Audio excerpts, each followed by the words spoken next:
Welcome to my channel Unleash Your English, my friend. Let me ask you something. Why do children learn to speak so fast, but adults struggle for years? Maybe you've been learning English for a long time. You understand many words. You read and listen, but when it's time to speak, you freeze. Why? In this video, I will show you a secret. A method to speak English fast, like a child. No stress. No grammar books. Just natural speaking. Comment below. Do you feel shy when speaking English? In this series there are 18 chapters. So stay with me till the end. Because what you will hear today might change how you learn forever. Chapter 1. The Child's Secret. Why they learn faster than you. When I was a child, I did not know how powerful learning could be. I was not trying to learn. I was not thinking about grammar or rules. I was just living, playing, listening, and copying. That is how children learn. They do not say, "I must study English." They hear sounds, and they try to say the same sounds. They see people laugh, cry, smile, and they copy those feelings with words. They are not afraid of mistakes. They are not shy. They speak even when they don't understand everything. And that is why they learn faster than most adults. They are not perfect, but they are brave. I remember watching my little cousin grow up. She was only 3 years old, but she spoke English better than me. I had been studying English in school for 5 years, yet I could not speak like her. She didn't go to school. She didn't know how to read or write, but she watched cartoons. She sang songs. She listened to her parents. She repeated what they said. She played games in English. She was not trying to be perfect. She was just trying to speak. And she did. She spoke with confidence. She made mistakes, but she didn't care. When I saw that, I felt surprised. And I asked myself, how is this possible? At that time, I was shy. I always thought too much. I wanted to say the correct sentence. I wanted the perfect word. If I didn't know the answer, I stayed silent. I was afraid people would laugh. I thought I had to know everything before I spoke. But watching my cousin, I saw something different. She didn't wait. She didn't care about being right. She just used the words she knew. If she didn't know a word, she used her hands, her face, her smile. And still, people understood her. They helped her. They laughed with her. That gave her more confidence. And her English grew fast. Very fast. One day, I sat with her while she watched her favorite cartoon. It was in English. I watched with her. She was smiling and repeating every word. The character said, "Let's go," and she shouted, "Let's go." The character said, "I'm hungry," and she said, "I'm hungry." She didn't stop to ask, "What is the grammar here?" She didn't say, "What is the difference between present simple and continuous tense?" She just copied the sound, and she remembered it. Her brain was not filled with rules. It was filled with voices, feelings, sounds, and emotions. That was the secret. I decided to try her method. I stopped using big grammar books. I stopped translating everything. I started listening. I started repeating. I watched cartoons, just like her.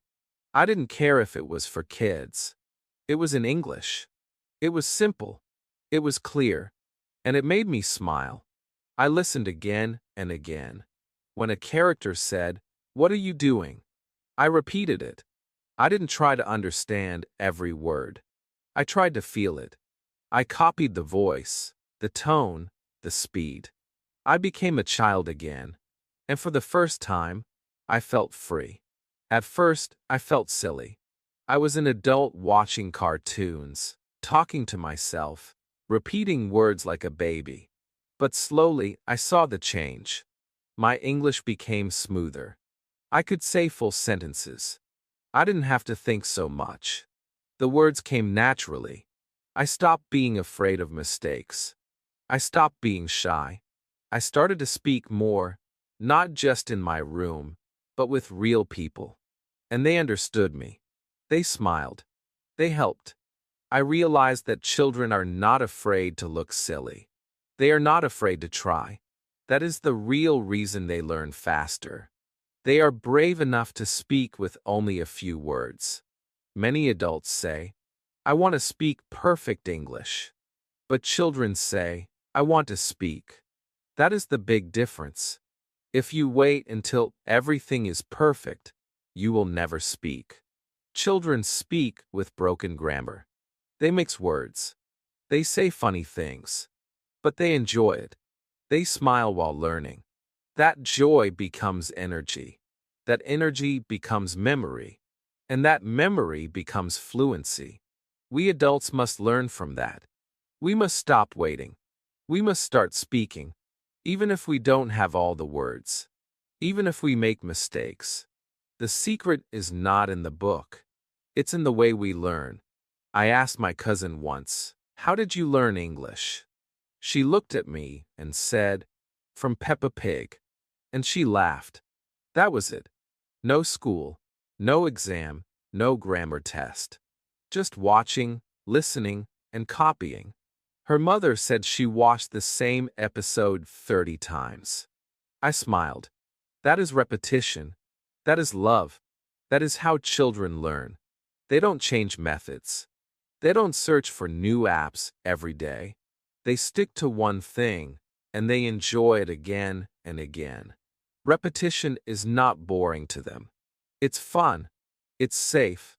It's how their brain grows strong. If you want to speak English like a child, you must do what a child does. Stop thinking so much. Stop asking, is this correct? Start asking, can they understand me? And if the answer is yes, you're already winning. When a child says, me want water, you don't laugh. You understand. You smile. You say, oh, you're thirsty. And slowly, that child learns to say, I want water. It takes time. But it starts with trying. It starts with courage. It starts with speaking before knowing everything. That's the only way. You have a child inside you.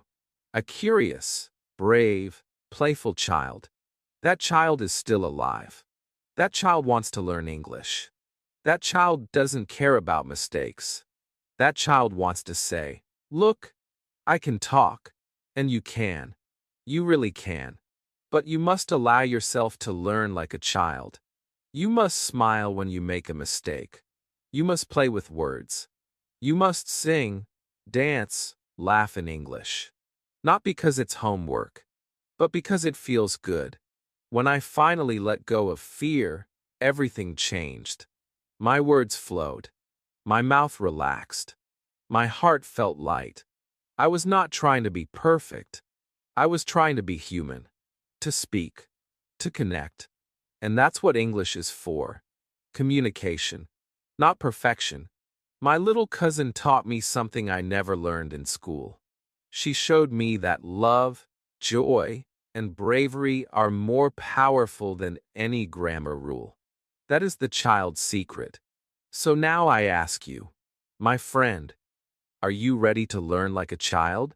To speak with courage, to laugh at mistakes, to copy, repeat, and grow every day? If yes, then you are ready for the next chapter. Chapter 2. Forget grammar, feel the words. When I first started learning English, I believed something that many people believe, that grammar is the most important part. I thought, if I don't know grammar, I cannot speak well. Every teacher told me to study grammar rules. Every book was full of grammar exercises. Present tense, past tense, future tense, conditionals, passive voice, articles, prepositions, and so on. I wrote pages of notes. I memorized rules. I filled in the blanks.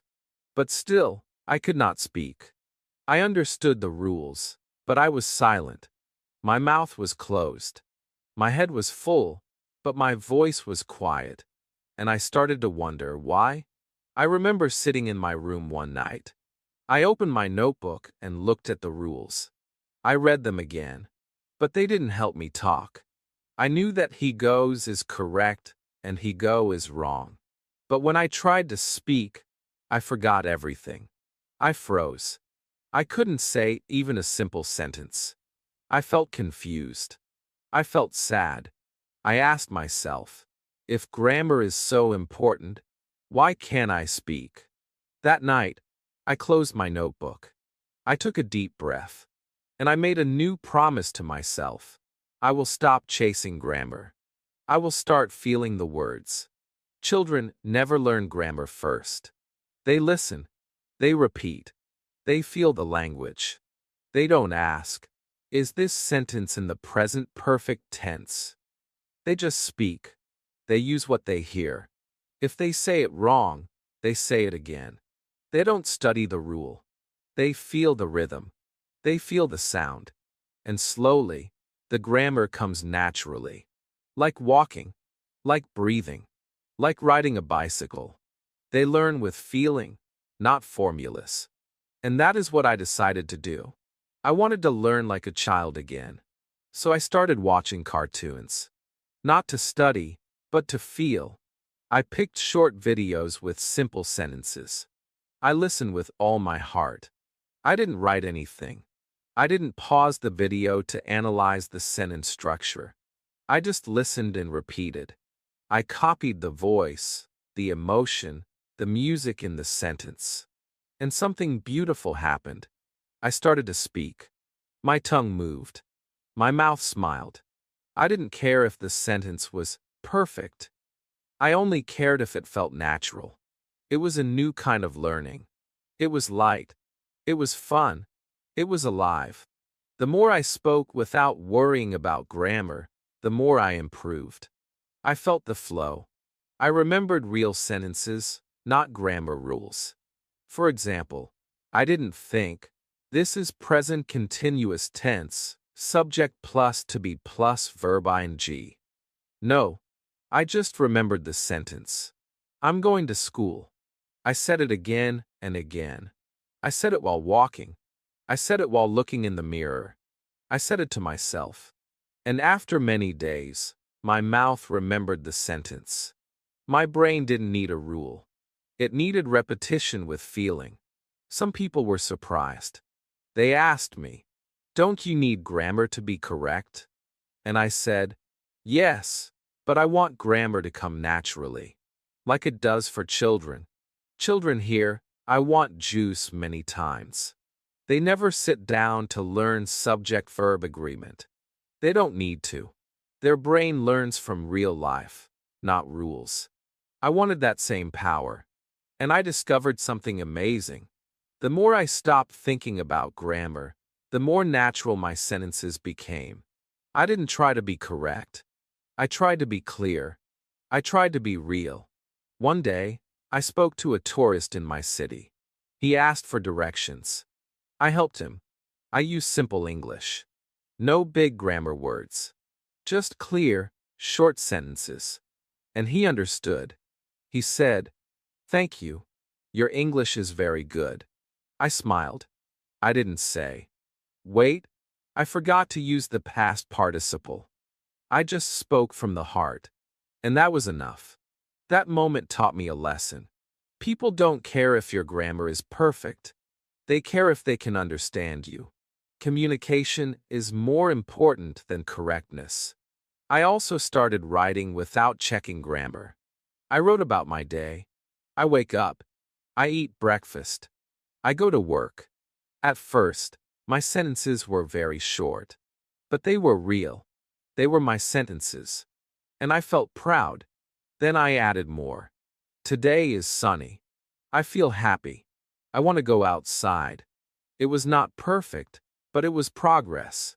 And I started enjoying the process. Writing became a joy, not a test.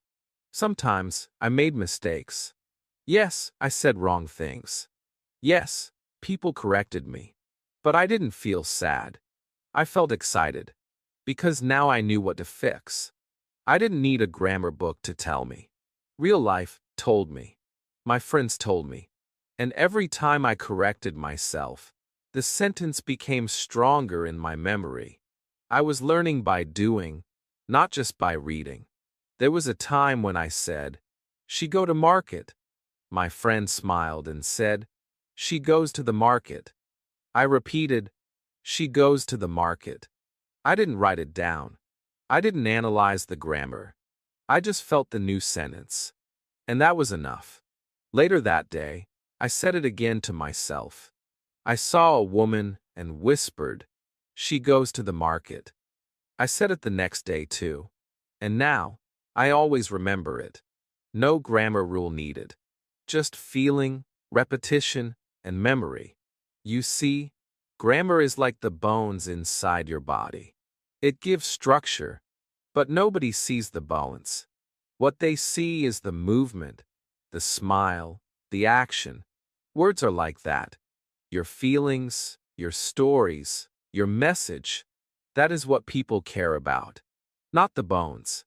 So speak from the heart. Let the grammar grow inside, slowly, quietly, like a tree. Don't water only the grammar. Water your voice. Water your courage. Water your joy. And here's something beautiful. Once you speak enough, the grammar will start to show. You will say, "I went there," not because you remembered the past tense rule, but because it feels right. Because you've heard it enough times. That is the real power. You speak first. You feel first. And grammar follows like a quiet shadow. Now, I am not saying grammar is bad. I am saying grammar is not your first step. It is your helper, not your master. If grammar is stopping you from speaking, then put it down for now. Speak anyway. Listen anyway. Copy sentences anyway. And you will grow. Just like a child grows without textbooks, you too can grow with real English. Natural, emotional, simple English. So, my friend, let go of the pressure. Don't ask, "Is this correct grammar?" Ask, "Did I speak today? Did I try? Did I enjoy the words in my mouth?" That is the real question. Speak like a child, with curiosity, with feeling, with freedom. Grammar will join you on the way. But don't wait for it to lead. You must lead. You must speak. You can do this. You already have the power. You speak your native language. You learned it without grammar books. You can do the same with English. Just take one sentence. Feel it. Speak it. Love it. Repeat it. And do it again tomorrow. That is how children learn. That is how you will learn too. Chapter 3. Copy, don't translate. I remember the old days when I was trying to speak English, and I had a strange habit. Every time I heard something in English, I stopped and tried to translate it in my head. I heard, "How are you?" And I quickly asked myself, "What is the meaning of this in my language?" Then, I found the answer in my own words. Then I thought of my reply in my language, and then tried to turn that into English. But by the time I was ready to speak, the moment was gone. The conversation had moved on. I was too late. I felt slow. I felt stuck. And I realized something was wrong. I was not learning to speak English. I was only learning to translate. And that is not the same thing. Translating is like walking with heavy shoes. Every step feels slow and painful. You carry your native language on your back and try to use it as a map in a new country. But the roads are different. The signs are different. The sounds are different. It does not work. I wanted to be fast. I wanted to be free. So I needed a new way. And one day, I discovered the secret. It was so simple, but so powerful. The secret was copy. Do not translate. Just copy what you hear. The words, the sound, the feeling. Say them as they are. Like a child. Think about how children learn. They do not translate. They do not say, "What does I want water mean in my language?" They just say it. They copy their parents. They copy cartoons. They copy everything they hear. And they speak. Fast. Free. Natural. They don't worry about the meaning first. They learn by copying sound and later, they understand meaning. That is the opposite of most adult learners. Adults want to understand first, then speak later. But by doing that, they block themselves. They create a wall between the sound and the voice. And that wall is translation. I still remember the first sentence I decided to copy without translating. It was from a cartoon. The character said, "I don't know." That's it. A simple sentence. I don't know. I repeated it just like I heard it. I didn't think, "Oh, this means I do not have the information." I just said it. I don't know. I copied the voice, the tone, the music in the sentence. And I felt something new. I felt free. I didn't think. I just spoke. That was the first time I spoke English without thinking in my language. It was a big moment. After that, I started copying more. I watched short videos. I listened to podcasts. I watched cartoons and funny videos. And every time I heard a sentence I liked, I copied it. Not just the words, but the feeling, the voice, the emotion. I said the sentence 10 times, 20 times, sometimes more. I didn't care if I didn't understand every word. I trusted the process. I believed that understanding would come later. Right now, I only wanted to copy, to speak, to use this sentence like my own. The more I copied, the more I spoke. And something beautiful happened. I stopped translating. My brain started thinking in English. Not perfectly, not completely, but enough. Enough to speak without waiting. Enough to answer without panic. Enough to enjoy a conversation. And I knew this was working because I started speaking without fear. I started using full sentences without thinking about grammar or vocabulary. I just remembered how it sounded. I remembered the rhythm. I remembered the pattern. And I used it. There was a sentence I loved from a movie. "What's going on?" I copied it so many times. I said it while walking. I said it while brushing my teeth. I said it with different voices, happy, angry, surprised. "What's going on?" became my favorite sentence. I didn't study its grammar. I didn't translate it. I just used it. And now, it's part of me. It's mine. That is the power of copying. Sometimes people ask, "Isn't copying bad? Shouldn't we create our own sentences?" And I say, yes, later.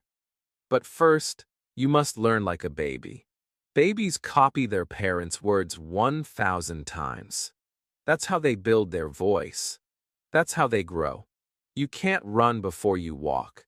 You can't create sentences before you learn the rhythm of English. And the rhythm only comes from copying. It's not about being original. It's about being natural. I even made a copy book, a small notebook where I wrote my favorite English sentences. Every day, I added one new sentence. Just one. And I practiced saying it again and again. Sometimes I stood in front of the mirror and said it with different emotions. Sometimes I acted like I was in a movie. Sometimes I whispered it before bed. These were not grammar exercises. They were life exercises. And they worked. One time, I watched an English interview. The speaker said, "That makes sense." I paused the video. I said it. "That makes sense." I said it again. And again. "That makes sense." I didn't translate. I just copied. Later, in a real conversation, my friend said something smart. I smiled and said, "That makes sense." And it felt so natural.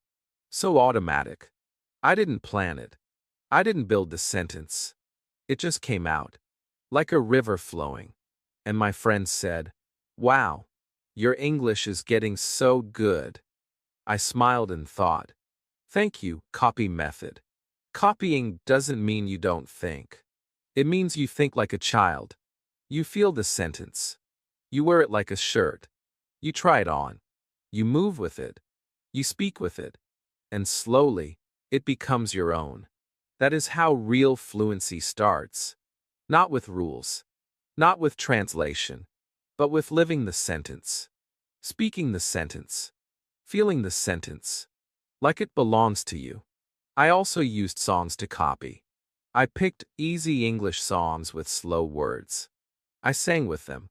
I paused. I repeated. I copied the singer's voice. It felt like I was playing a game. But in that game, I was learning so much. My pronunciation got better. My fluency got faster. My confidence grew. And the best part? I didn't feel like I was studying.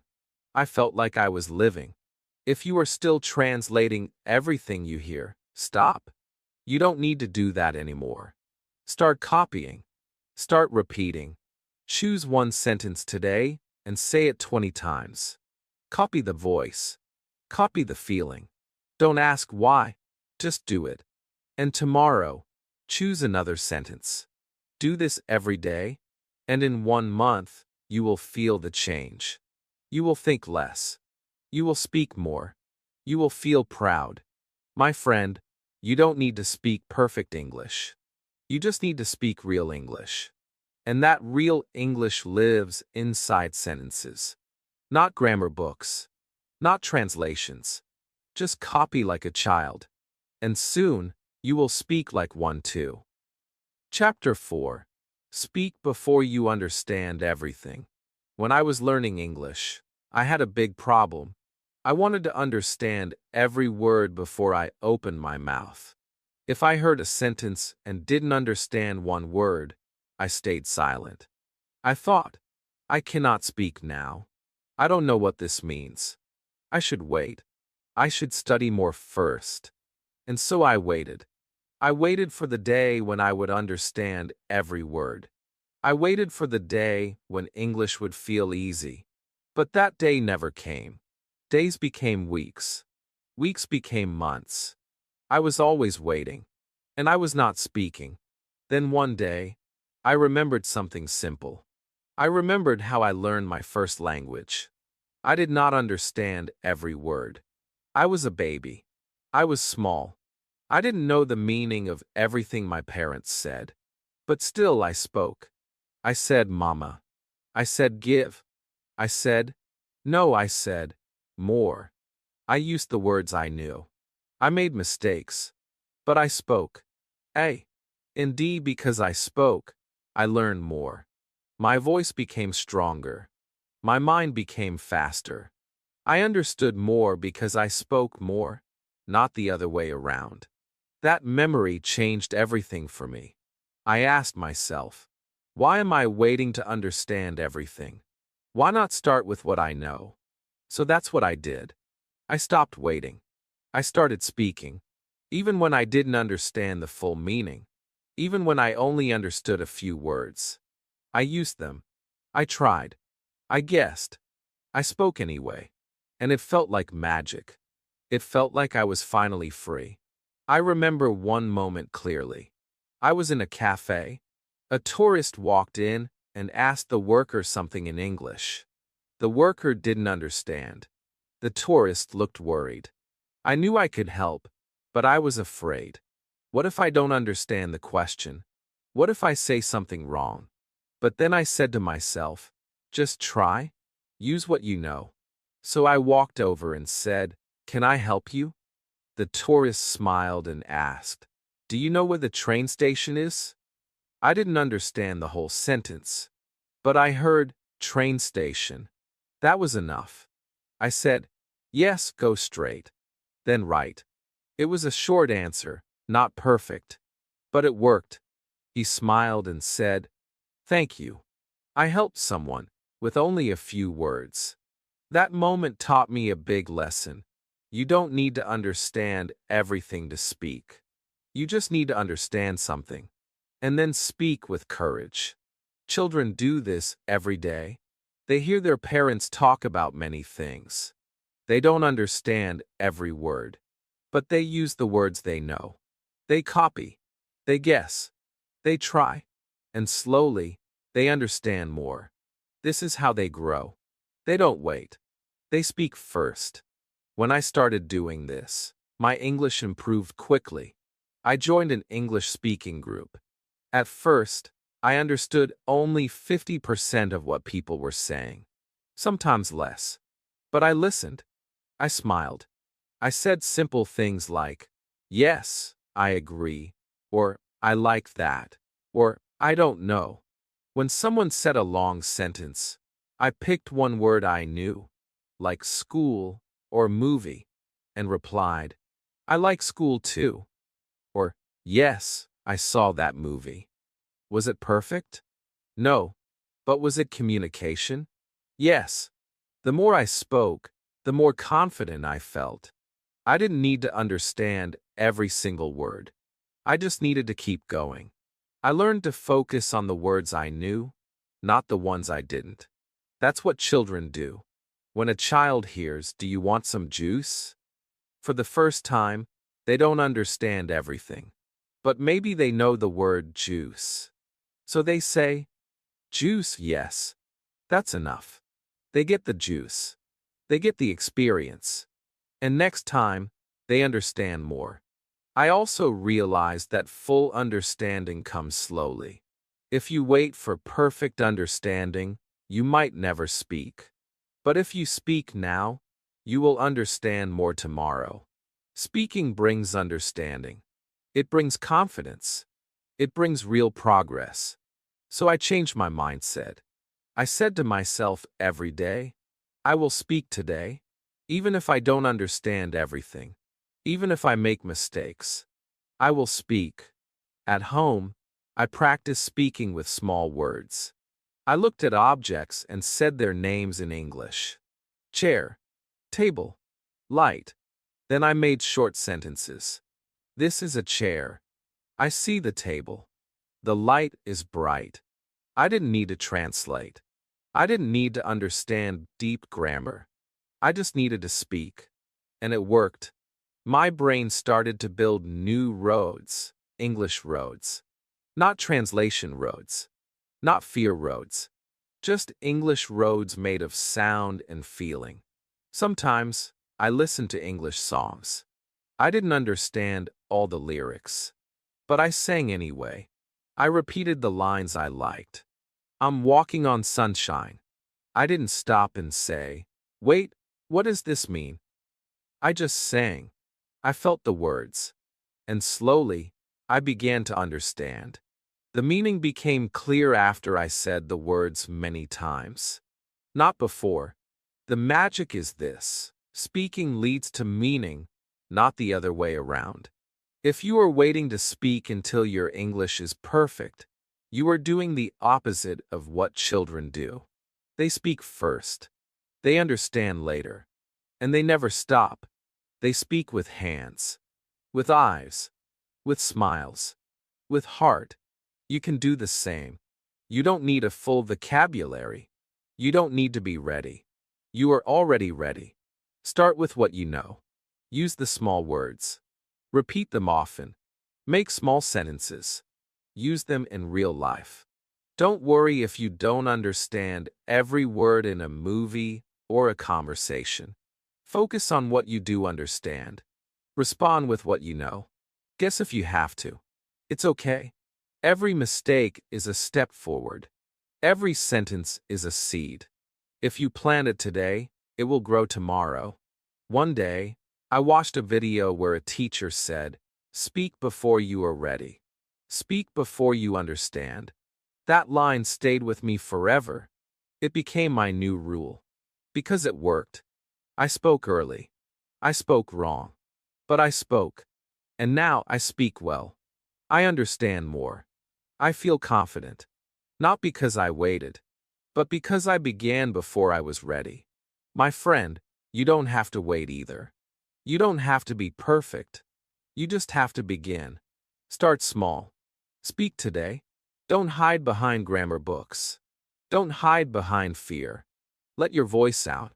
Say what you know, and the rest will come. That is how children do it. And that is how you can do it too. Chapter 5. Make English your toy, not a test. When I was a student, English felt like a hard subject. It felt like a big wall I could never climb. Every time I went to class, I was nervous. I thought I would make a mistake. I thought the teacher would ask me a question and I would say something wrong. I always waited for the test. The grammar test. The spelling test. The speaking test. And every time I sat down to take the test, I was not thinking about learning. I was thinking about fear, about failing, about what I didn't know. And because of that, I could not enjoy English. I could not feel free. But then, something changed. One day, I saw my younger cousin playing with her toys. She had a small doll in one hand and a teddy bear in the other. She made the doll talk. "Hello," she said in a funny voice. Then she moved the teddy bear and said, "Hi, let's play." She was laughing, talking, jumping, singing. I watched her for 10 minutes. She was creating a story, a world. She was speaking English, not because it was a school subject, but because it was part of her play. And suddenly, something clicked in my heart. I thought, she is not scared. She is not trying to be perfect. She is just enjoying. She is using English like a toy. And that thought changed my life. I realized I was doing the opposite. I was treating English like a test. Every time I opened my mouth, I judged myself. Is this right? Is the grammar okay? What if I say it wrong? I was scared, not playful. And that fear was like a heavy weight in my chest. It stopped my voice. It closed my mouth. But my cousin? She had no fear. She made mistakes. She laughed. She kept going. And her English was improving fast. Not because of books, but because of joy. That day, I decided something important. I said to myself, from now on, English will be my toy, not my test. And everything began to change. I started playing with English, just like my cousin played with her toys. I talked to myself in the mirror. I made silly voices. I made up characters. "Hello, I am Mr. Banana. I like pizza." Then I answered in another voice. "Nice to meet you, Mr. Banana. I am Miss Watermelon." I laughed at myself. I didn't care if it was strange. It was fun. And more than fun, it worked. Because I was relaxed, I remembered more. Because I was smiling, I spoke more. When you play, your brain opens. Your heart is light. You are not afraid to try. You are not afraid to fail. That is the secret of children. They learn fast because they are always playing. Their toys are tools for learning. Their games are full of language. And they enjoy every moment. If you want to speak English fast, you must do the same. Make English your toy. Talk like a child. Laugh like a child. Repeat like a child. Learn like a child. I started making games with words. I wrote simple words on small cards. Dog, run, blue, fast, jump. I mixed the cards and made crazy sentences. The blue dog jumps fast. The dog runs to pizza. Jump the dog. It was funny. It was weird. But I was speaking. I was moving words in my mind. I was making sentences, even silly ones. And those silly sentences helped me grow. Because I was not scared. Because I was smiling. Then I made another game. I took 3 small objects from my room, a pen, a shoe, and a spoon. I put them on the floor. Then I said something about each object. This pen is my friend. The spoon is very smart. My shoe wants to sleep. I laughed. But I was learning. I was speaking. And soon, I could say more. The pen is blue. It lives in my bag. It likes to write stories. Now, my English was not a grammar exercise. It was a game, and it felt good. I also sang songs like a child. I picked simple English songs from cartoons or YouTube. Songs with lots of repetition and clear words. I sang them every day, even in the shower, even while walking. I didn't care who heard me. The words became part of me. Head, shoulders, knees, and toes. If you're happy and you know it, clap your hands. These songs were easy. They were fun. But most of all, they worked. I learned many new words just by singing. I also watched cartoons, not to study, but to enjoy. I didn't sit with a notebook. I sat with popcorn. I laughed with the characters. I repeated their lines. I paused and said the same words. I played with the voices. I copied the silly sounds. It didn't feel like learning. It felt like play. And still, my English was growing. Because learning through joy is real learning. It stays in your heart. Even when I was tired, I played little games. I picked a letter, like B. Then I tried to name 10 words in English that start with B. Ball, banana, book, bed. I smiled every time I remembered a new one. Some days, I made rhymes. Cat, hat, bat, rat. It was like music. My ears enjoyed it, and my mouth learned the rhythm of English. I stopped asking, is this correct? I started asking, is this fun? Because when it's fun, you keep going. When it's fun, you don't give up. When it's fun, your brain becomes your friend. And soon, the language becomes a part of you. Even now, after many years, I still use these games. When I teach others, I tell them, you don't need to study harder. You need to play smarter. Your brain is a child inside. It learns fast when it is happy. So don't wait for a test. Don't wait for a teacher. Pick up a spoon. Make a talk. Say, hello, I am Spoon. Play like a child. And speak like one too. Remember this, my friend. You were born to play. You were born to learn with laughter. You were born with joy. Don't let fear take it away. English is not a prison. It is a playground. So jump, run, fall, get up, speak again, sing again, laugh again. You will not fail. You will fly. All you have to do is play. Chapter 6. Repeat like a baby, but with meaning. When a baby learns to speak, they do something again and again. They don't say a word one time. They say it many times. Over and over. They say mama 100 times a day. They say no until it becomes music. They repeat what they hear. They do not get bored. They do not say, I already know this word. No. They repeat because that's how they remember. They repeat because that's how they grow. And that is something adults forget. We learn something once, and then we move on. We want more, more, more, but we forget to repeat.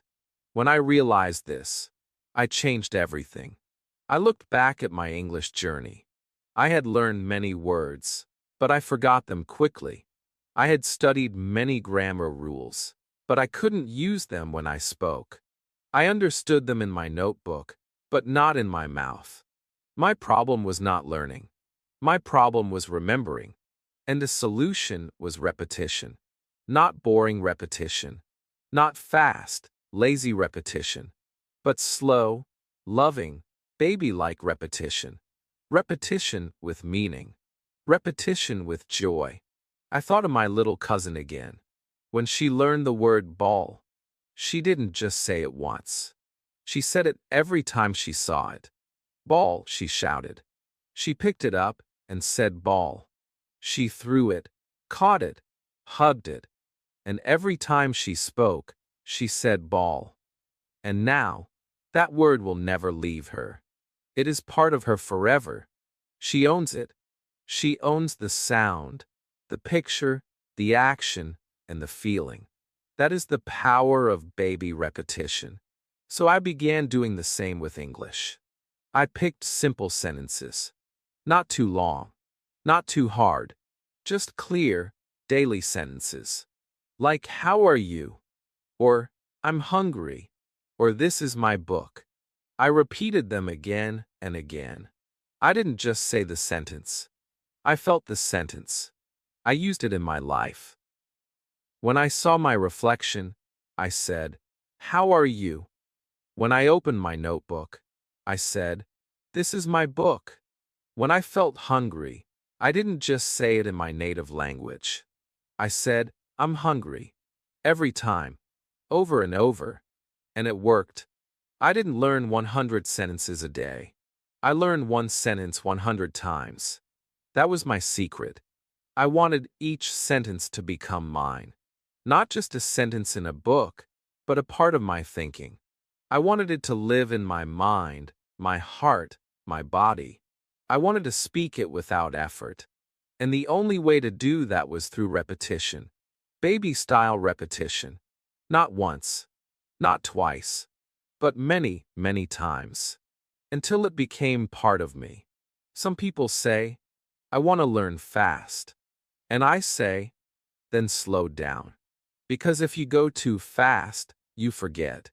If you rush, you don't remember. But if you repeat with love, your brain holds the sentence forever. It doesn't feel like study. It feels like breathing, like walking, like singing your favorite song. Because that is what English becomes, your song. I also made a rule for myself. Before learning a new sentence, I must repeat the old one 20 times. I did this every morning. I took a sentence like, what time is it? And I said it in different voices. Happy voice, what time is it? Sad voice, what time is it? Angry voice, what time is it?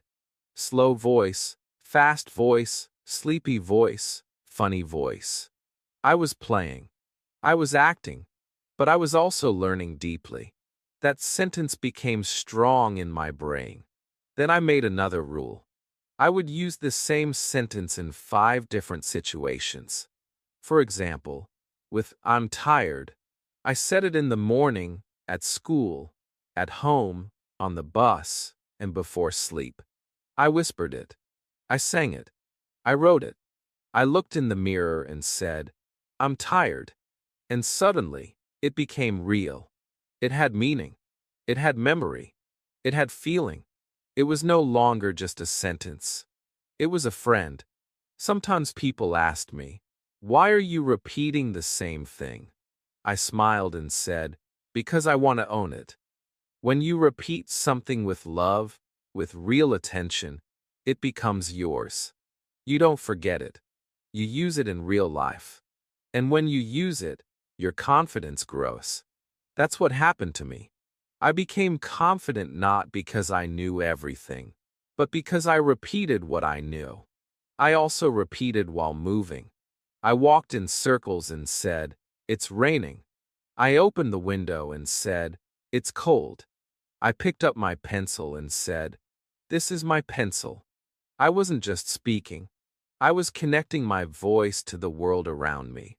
That made the words stronger. My body remembered them. My eyes remembered them. My heart remembered them. That is how babies learn. That is how we must learn too. One day, I made a playlist of short audio clips, simple sentences spoken slowly. I listened while walking. I repeated after each line. Where is the bus? I said it. I don't know. I said it again. Let's go. I said it again. I didn't care if people looked at me. I was building my language muscles. I was training my mouth. Every repetition made me faster, stronger, more fluent. There was one sentence I loved.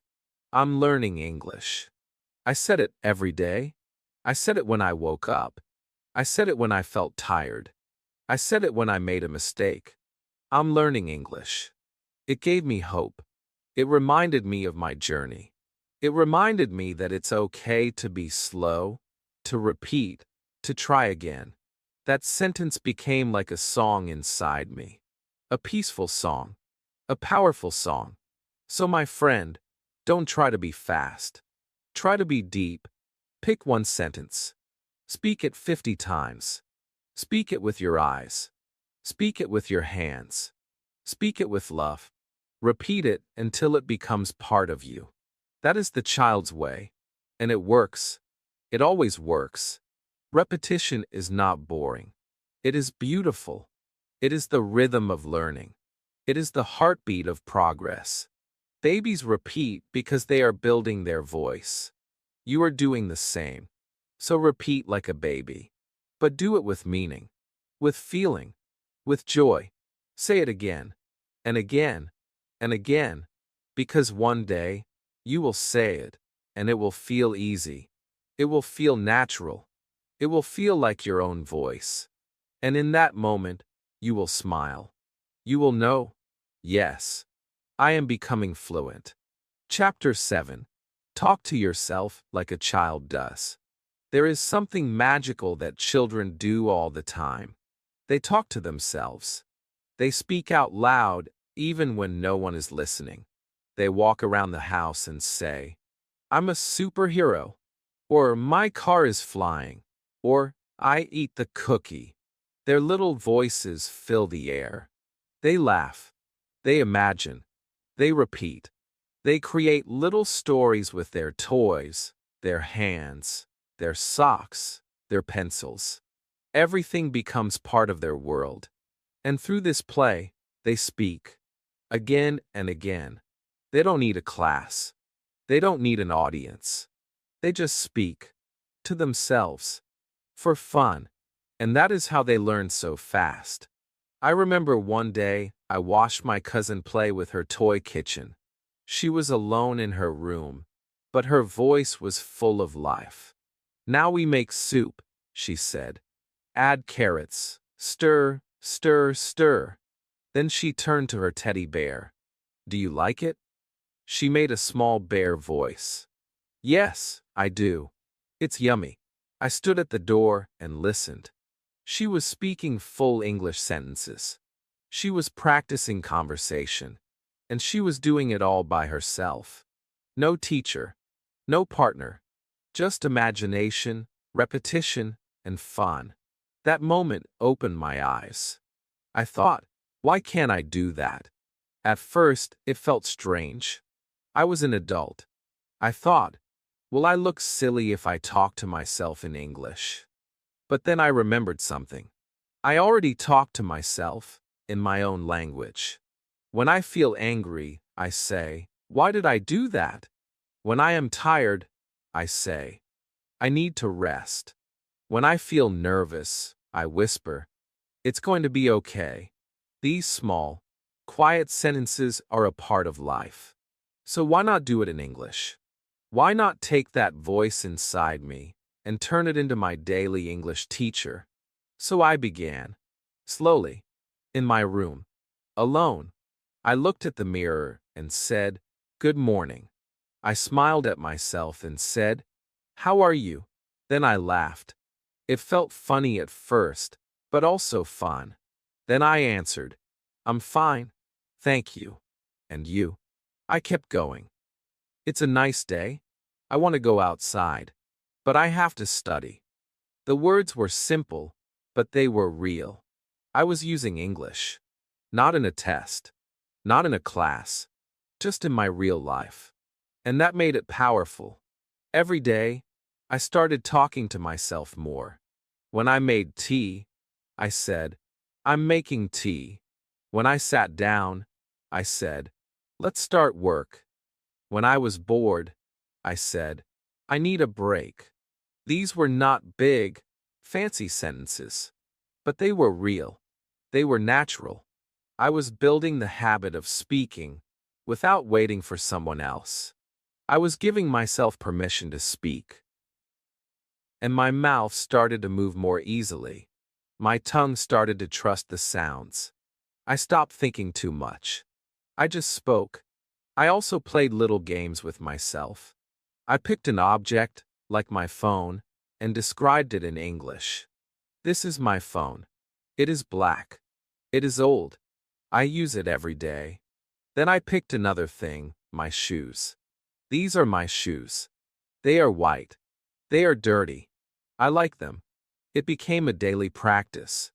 Simple, quiet, but very strong. I was teaching myself how to describe the world in English. Just like a child learns to describe their toys and games. Sometimes, I even had conversations. With myself, I would sit down and pretend I was meeting someone. I said, "Hi, my name is Alex. What's your name?"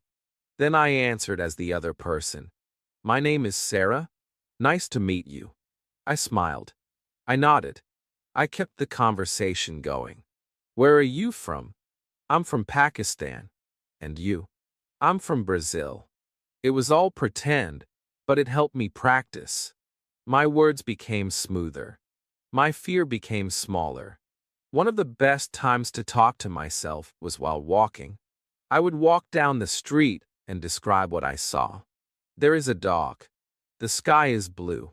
I see a man riding a bike. The shop is closed. I spoke in my mind or softly to myself. It became a habit.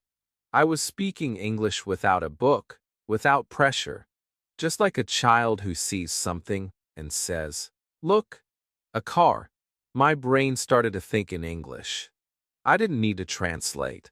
I just spoke. There were moments when I was sad or tired. On those days, I still talked to myself. I said, "It's okay. I will try again tomorrow." I said, "I am learning. I am growing." I gave myself support in English. And something beautiful happened. English started to feel like a friend. Not a test. Not a scary subject. A friend. A voice I could use anytime. Even when I was alone. This method helped me become more fluent than any grammar book ever could. Because I was practicing every day. Not with big lessons, but with small moments. I was learning the way children learn, by talking out loud, by playing with words, by repeating what I saw and felt.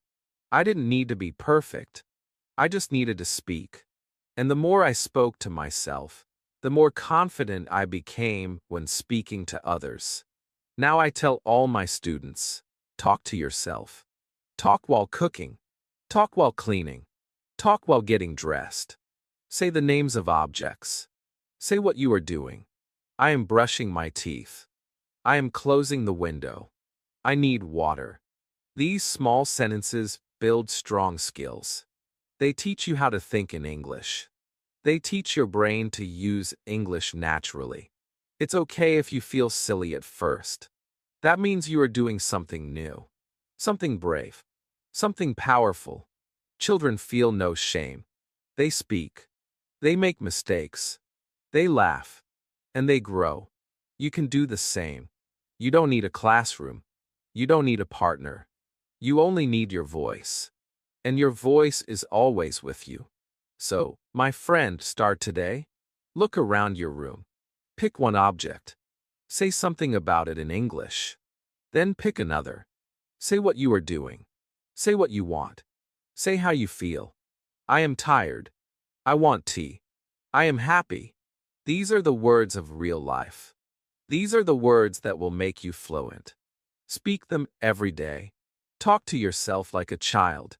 And soon, you will speak to the world with confidence, with joy, with pride. Chapter 8. Learn with curiosity, not pressure. I used to feel pressure every time I sat with an English book. My heart would beat faster. My hands would sweat. I told myself, you must learn this. You must be perfect. You must not make a mistake. I opened the book, but my mind was not free. I was not excited. I was not curious. I was scared. I was tired. I was full of fear. I tried to memorize vocabulary lists. I tried to learn 10 new grammar rules in one night. But none of it stayed. I forgot the words. I mixed up the rules. I blamed myself. I said, maybe I'm not good at English. But deep down, I knew it wasn't the language. It was the pressure. And then I remembered something from my childhood. I remembered how I used to ask questions about everything. I asked, why is the sky blue? Where does the sun go at night? Why do cats purr? I didn't ask those questions to pass a test. I asked because I truly wanted to know. My mind was open. My heart was alive. I was not afraid of not knowing. In fact, not knowing made me excited. I loved discovering new things. That is the natural power of curiosity. That is how children learn. Not because they must, but because they want to. I thought about my little cousin again.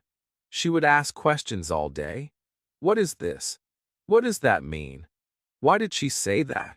She didn't stop to worry if her question was silly. She didn't feel ashamed. Her eyes were full of wonder. Her brain was hungry for answers. That curiosity pulled her forward. She learned fast because she didn't feel pressure. She felt play. She felt excitement. She felt the joy of learning. That's when I made a new decision.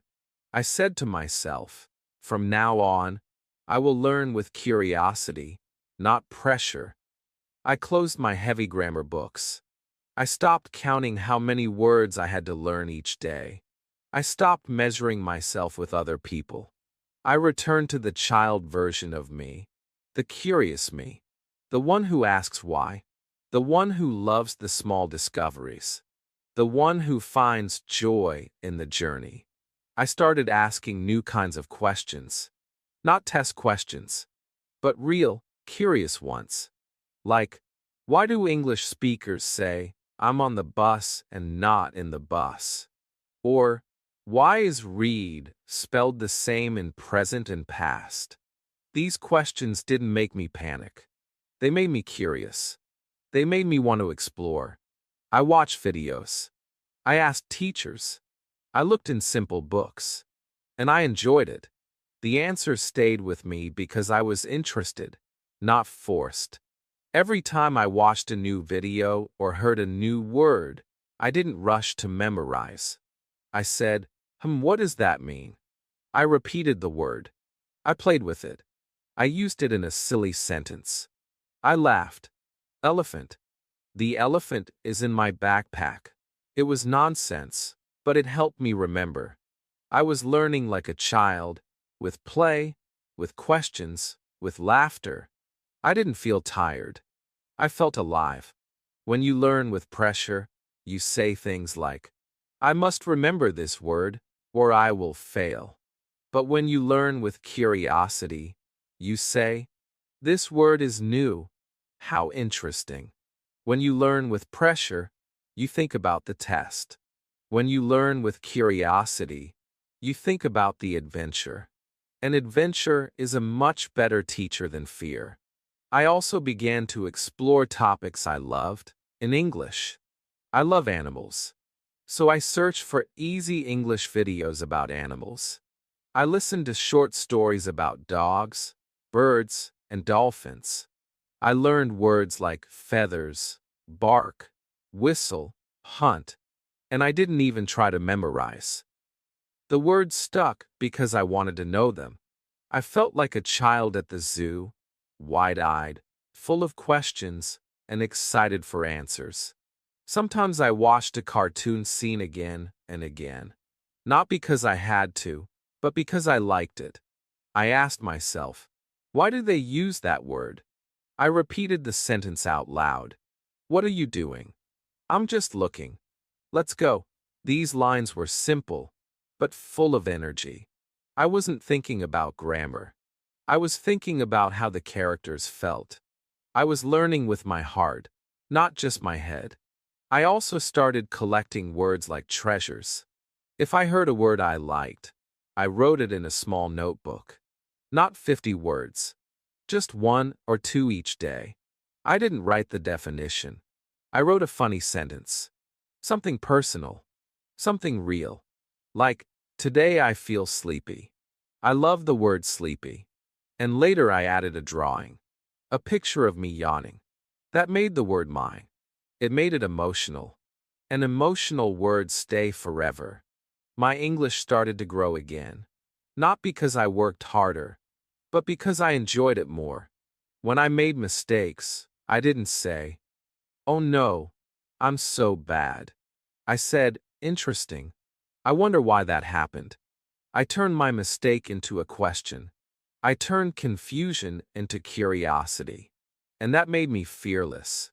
I was no longer afraid of learning. I was excited by it. One day, I was speaking with a tourist at a park. We were talking about trees. I used a word I had learned from a story, leaves. I said, "Look at the yellow leaves. They are falling like rain." He smiled and said, "That's a beautiful sentence." And I smiled too. I didn't learn that sentence from a grammar book. I learned it because I was curious about the season, about autumn, about colors. And that curiosity became a sentence. That sentence became a memory. That memory became confidence. Now I know the truth. Learning is not a race. It is not a punishment. It is a journey. It is a garden. And curiosity is the water. If you pour water of curiosity on your learning, everything grows. Slowly, strongly, naturally. So, my dear friend, I want to tell you something important. You don't need pressure to learn. You don't need fear. You need wonder. You need joy. You need to fall in love with small words. Small sentences, small questions. Ask like a child. Think like a child. Smile like a child. Don't say, "I have to learn English." Say, "I want to explore English." Say, "This is fun." Say, "This is interesting." Say, "This is mine." The moment you change your feeling, your learning will change too. English will not feel like a heavy bag. It will feel like a balloon in your hand. Light, fun, full of adventure. So let go of the pressure. Pick up your curiosity and start learning like a child with a smile in your heart. Chapter 9. Make simple mistakes like a winner. I remember the first time I made a mistake while speaking English in public. I was at a shop. I wanted to ask for a bottle of water. I looked at the man behind the counter and said, "I want water bottle." He looked confused. I said it again, "Water bottle, please." He gave me a soda, not water. I felt my face turn red. I smiled politely, took the soda, and walked away. My heart was beating fast.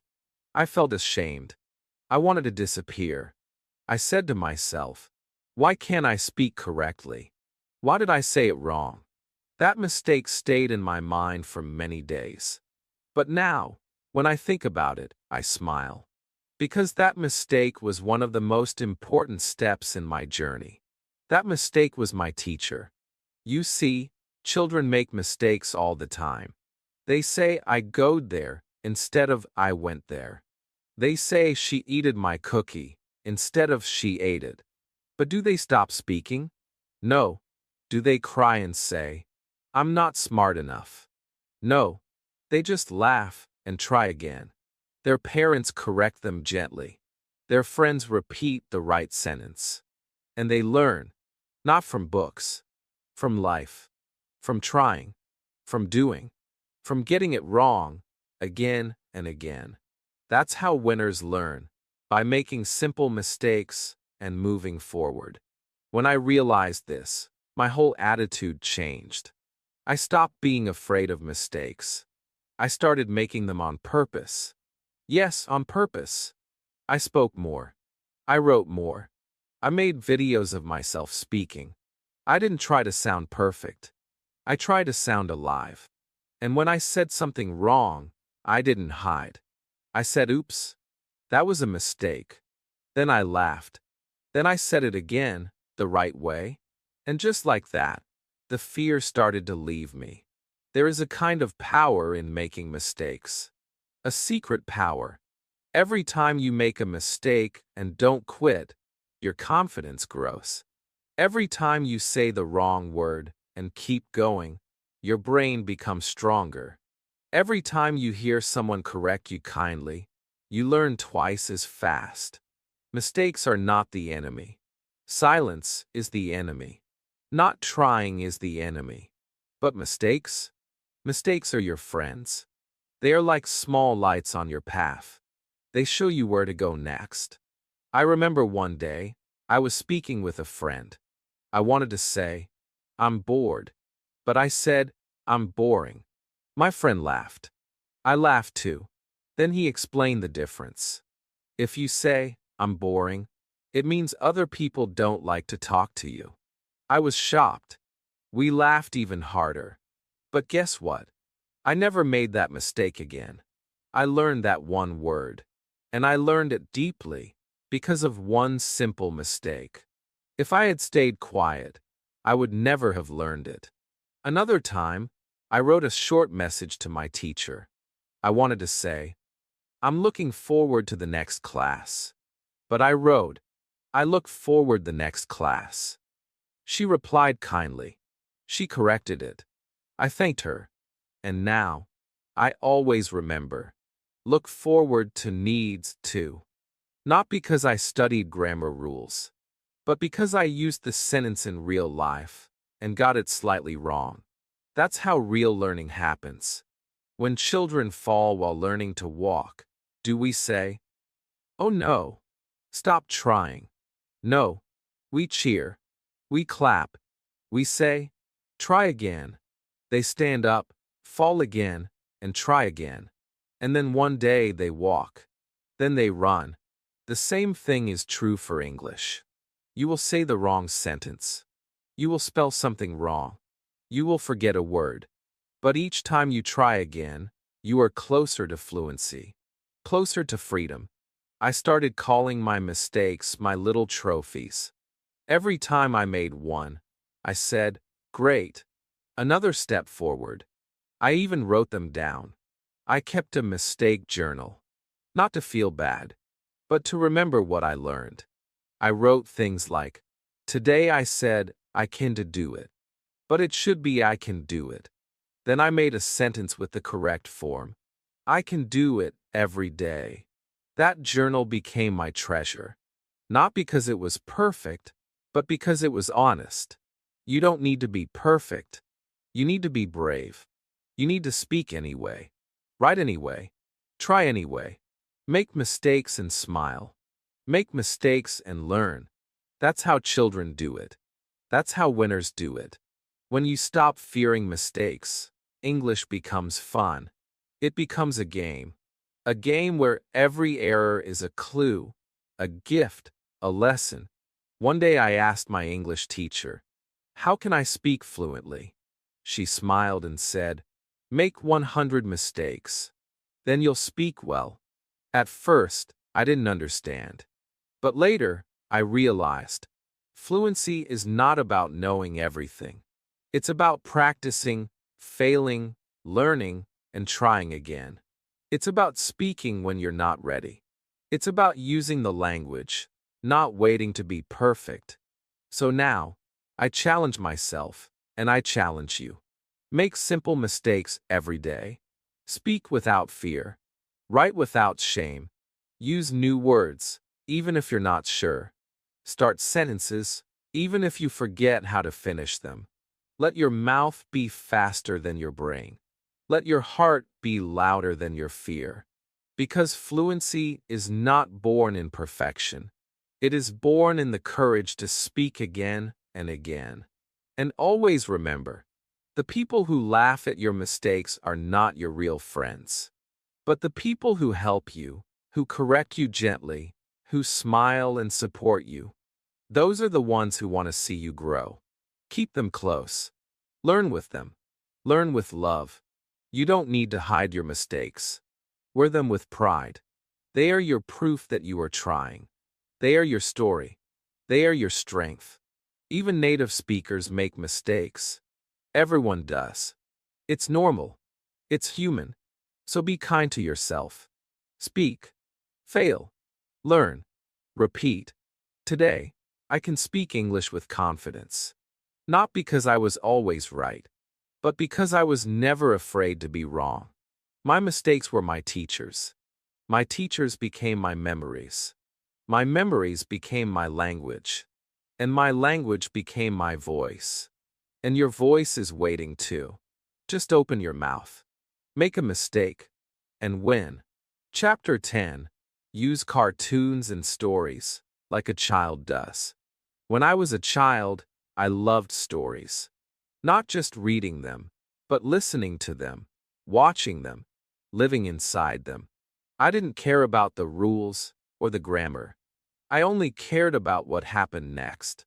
Was the princess safe? Did the dog find its home? Would the boy catch the train? My heart followed every word. My ears listened carefully. My eyes were wide with wonder. I didn't even realize I was learning language. But I was. Every new word, every sentence, every voice stayed in my memory like a song I didn't know I had learned. And this, my friend, is how children learn language, through cartoons and stories. Not through pressure, not through grammar books, but through love and curiosity. Years later, when I started learning English, I forgot that. I thought I needed to study hard, memorize long lists, and pass exams. I didn't feel the same joy I once had. Everything felt difficult, serious, and tiring. Then one evening, everything changed. I was at home, tired of studying, and I turned on a cartoon just to relax. It was Peppa Pig, a small pink cartoon pig, with a cheerful voice and simple English. I didn't expect much. But after 5 minutes, something amazing happened. I realized I was understanding almost everything. The language was simple. The pictures helped. The expressions were clear. And most importantly, I was enjoying it. I was smiling. I was learning. That night, I watched 3 more episodes. I wasn't studying. I wasn't writing anything down. But I was hearing useful sentences again and again. I'm jumping in muddy puddles. Can we go to the park? This is my little brother, George. These were not grammar rules. These were real-life sentences, spoken slowly, clearly, with emotion. And I could repeat them. I could copy them. I could use them. And they stayed in my head without any effort. I began watching more cartoons. Not because I had to, but because I wanted to. I watched Dora the Explorer, where she speaks English and Spanish. I watched Bluey, a gentle cartoon from Australia. I watched simple fairy tales on YouTube, where the storyteller uses kind, soft words and beautiful pictures. These cartoons were not for children only. They were for language learners like me. They gave me short, useful sentences that I could use in my daily life. And they repeated those sentences again and again, just like a teacher. But better, because they made me laugh. They made me feel. One of the first sentences I learned from cartoons was, "Let's go." The character said it every episode. And soon, I started using it. When I was ready to leave the house, I said, "Let's go." When I wanted to start studying, I said, "Let's go." It became part of my life. Not because I studied it, but because I heard it, loved it, and repeated it. That's the magic of stories and cartoons. They teach you by touching your heart, not just your brain. Then I remembered something else. When I was a child, I listened to bedtime stories. My parents read to me. I loved the sound of their voice. I didn't always understand the words, but I felt safe. I felt happy. I listened again and again. That's when I decided to add English stories to my life again, even as an adult. I found simple audio stories online. Some were fairy tales. Some were daily conversations. Some were short stories made for beginners. I listened before bed. I listened while walking. And slowly, the words became part of me. I found a story about a boy who lost his shoes. It was a funny story, told in very simple English. "Where are my shoes?" the boy asked. "Are they under the bed?" "No." "Are they in the bathroom?" "No." Every sentence was clear. The voice was slow. I listened to it 10 times. Then I started saying the lines myself. "Where are my shoes?" I said it while looking for my phone. I said it while looking for my keys. I smiled every time. That's when I knew. I was learning English through stories. Just like a child. I also watched short animated stories with subtitles. I read the words while listening. If I didn't understand something, I didn't panic. I kept watching. I trusted that I would understand more the next time. And I did. The second time was easier. The third time was even better. This repetition made my ears stronger, my mouth more confident, my heart more open to the language. I wasn't just studying. I was living the language. Sometimes, I acted out the stories. Yes, I became the characters. I stood in front of the mirror and said, "I am the king of the forest." Or, "I will find my treasure." I changed my voice. I moved my hands. I smiled. I played. I became a child again. And I started to speak English more naturally, with emotion, with rhythm, with power. I wasn't shy. I wasn't scared.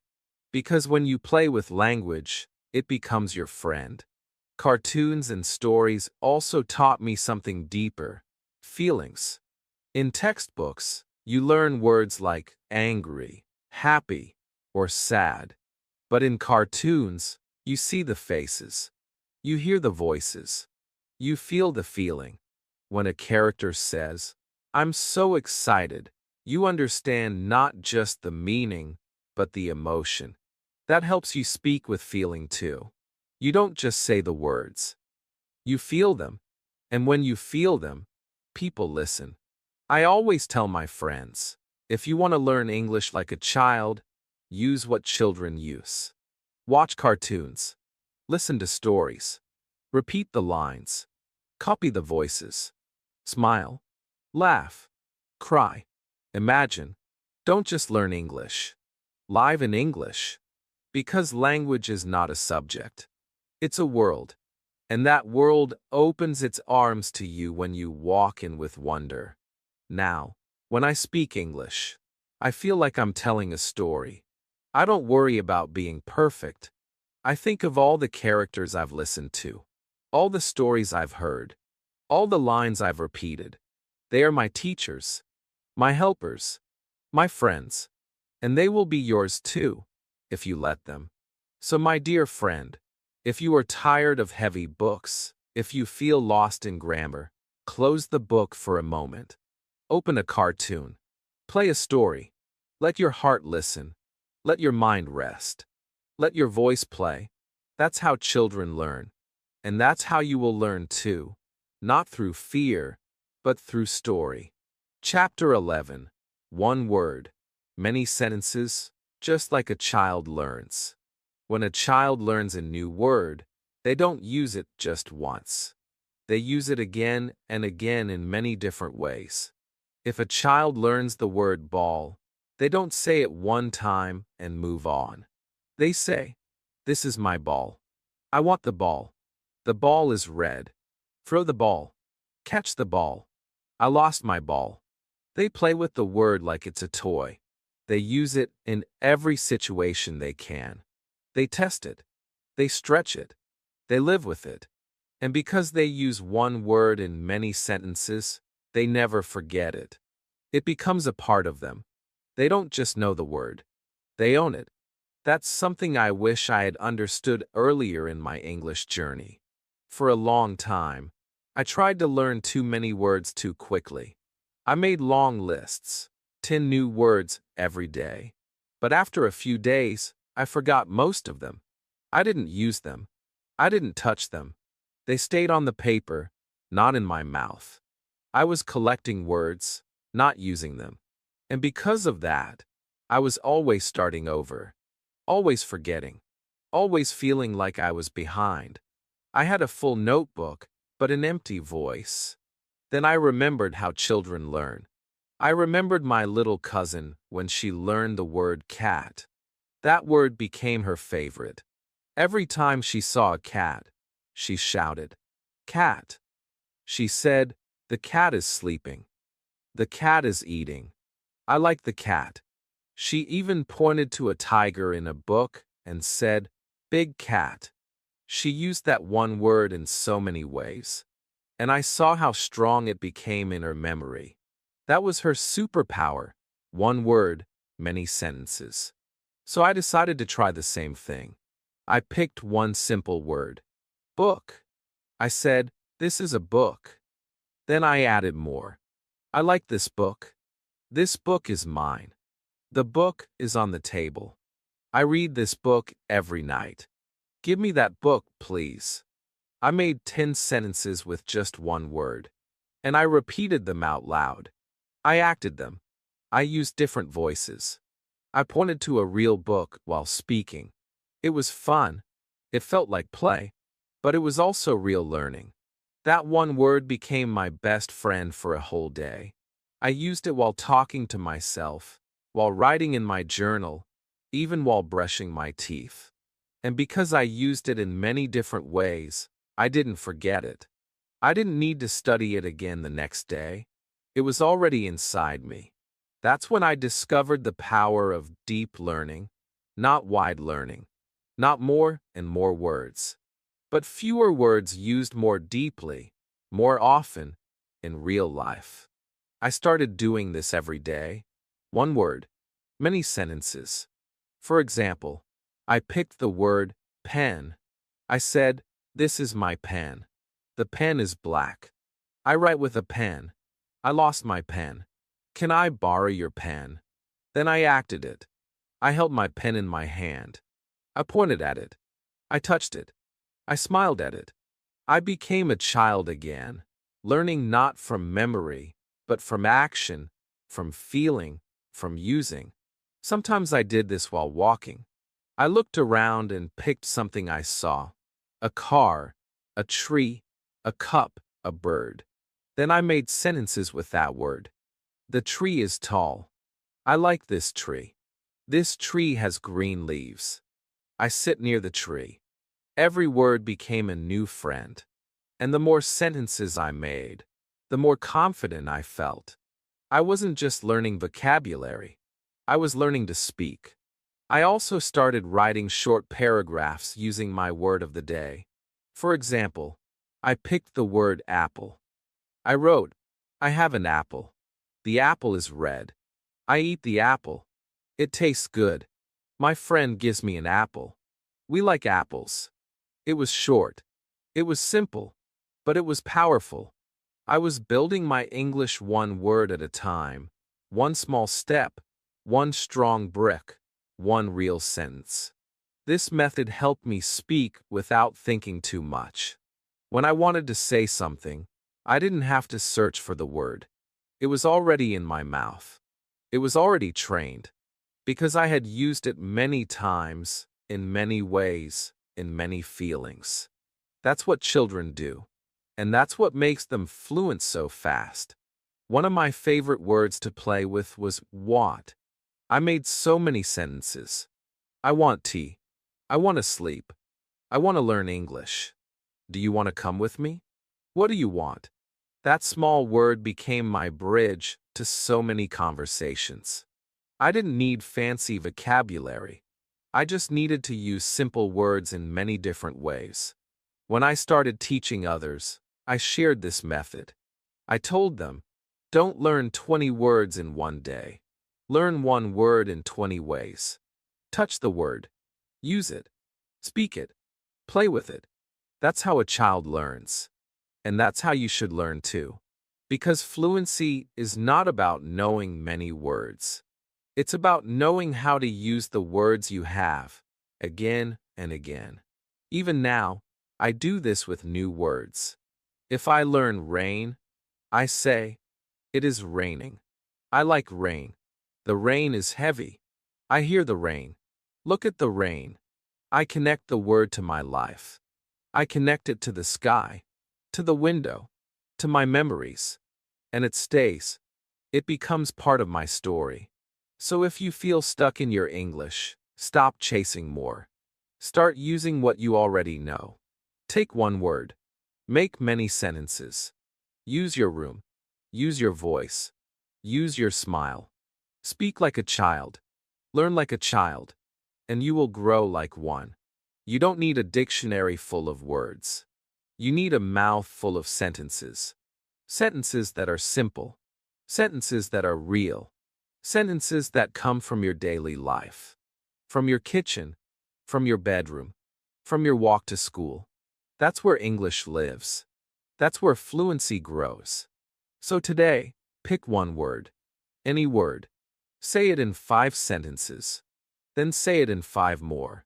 Then write a short story with it. Act it. Feel it. Love it. Let it become part of your English soul. That is how you will grow. One word.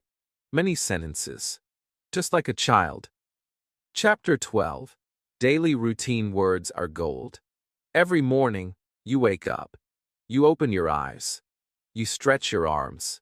Maybe you yawn. Maybe you look out the window. And your day begins.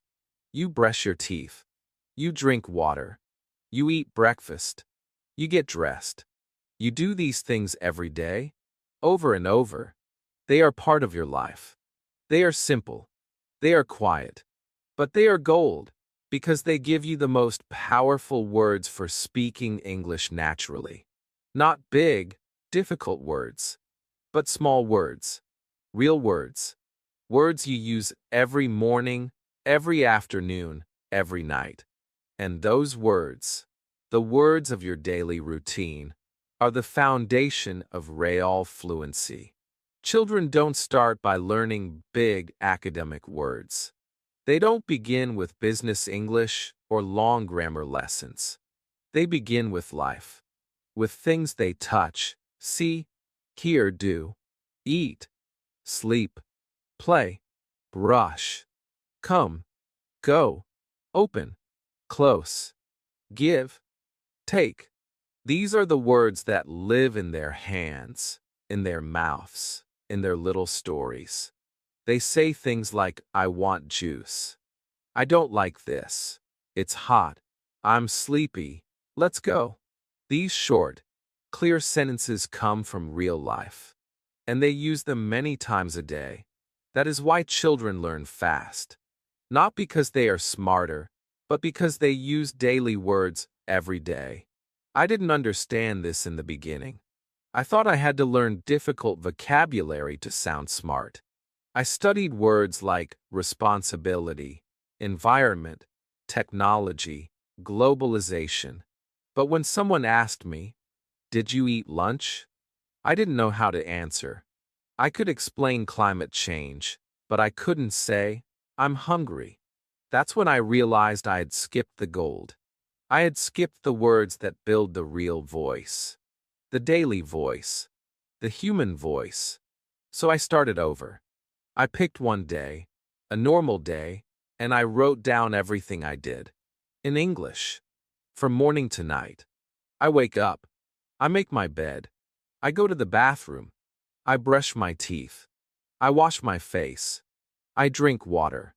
I check my phone. It felt strange at first. The sentences were so short. So simple. But they were real. They were mine. They belonged to me. I used them every day, and that made them strong. Every morning, I practiced these sentences. I walked around my room and said what I was doing. I am opening the window. I am folding the blanket. I am putting on my shirt. The more I did this, the more natural it felt. I didn't have to translate. I didn't have to think. The sentences came to me like breath, like music, like a quiet song that played in the background of my life. I did the same thing in the evening. I said, I am washing the dishes. I am watching a video. I am turning off the light. These were not dramatic words. They were not exciting. But they were true. They were useful. They were the words of life. And that made them golden. After a few weeks, I noticed something amazing. I could speak more fluently. Not because I knew thousands of words, but because I knew how to describe my life. I could talk about my morning, my evening, my lunch, my weekend, my habits. And that was enough to have a conversation. That was enough to feel confident. People started to notice. One day, a friend asked, "How is your English getting better so fast?"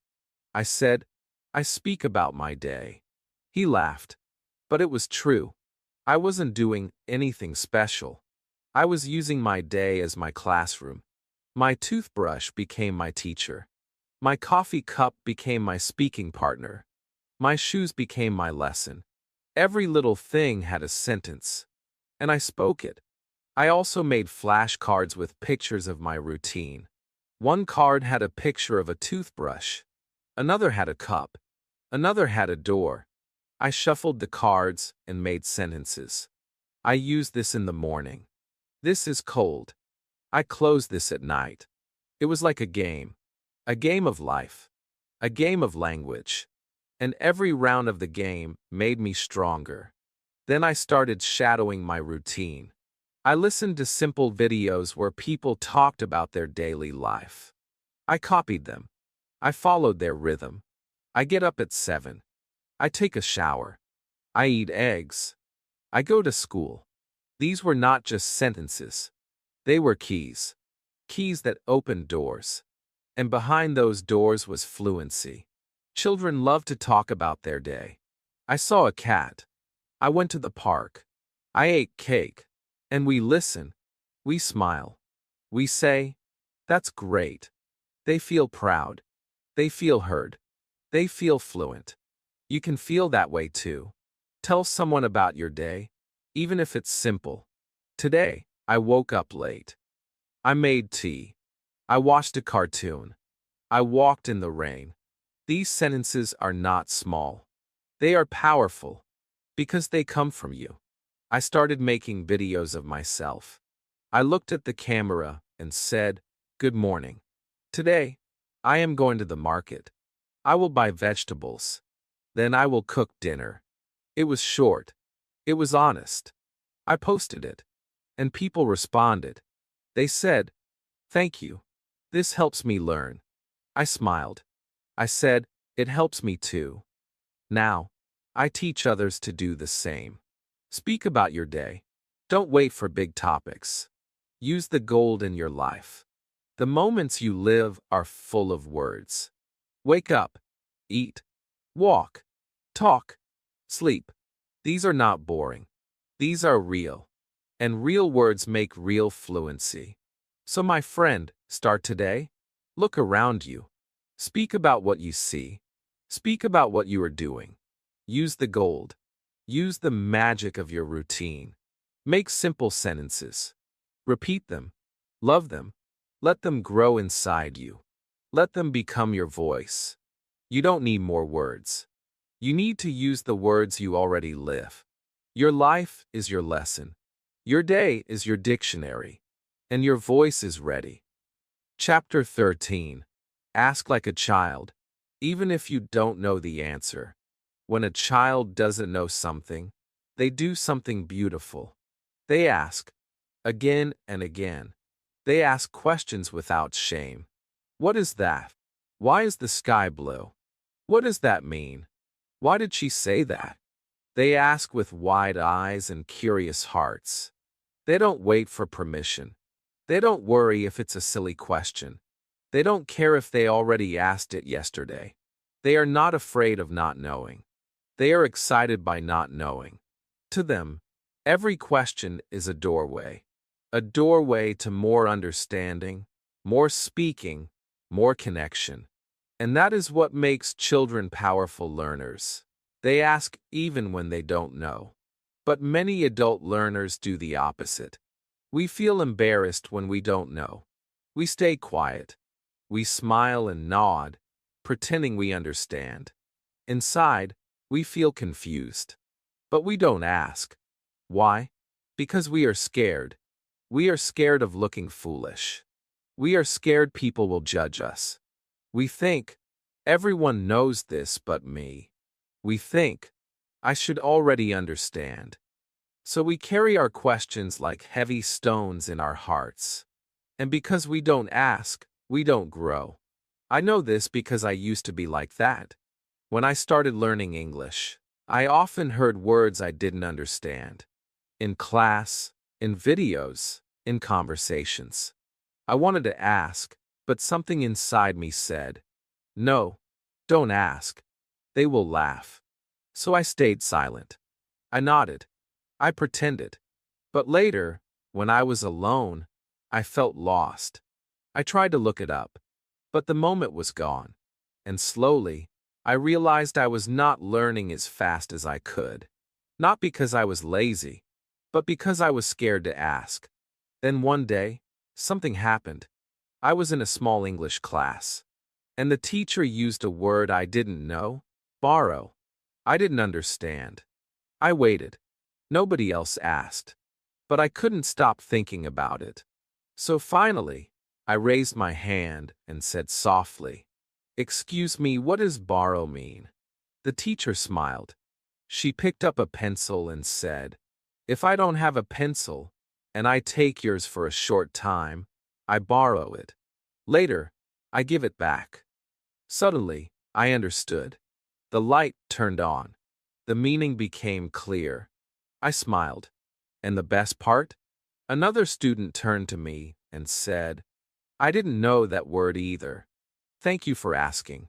That moment changed me. I saw that my question was not stupid. It was brave. It was helpful. It helped not just me, but others too. After that, I started asking more. What does that mean? Can you say that again, please? Is this the correct way to say it? At first, I still felt nervous. But each time I asked, the fear became smaller, and the confidence became bigger. I also noticed something interesting. When I asked a question, people were kind.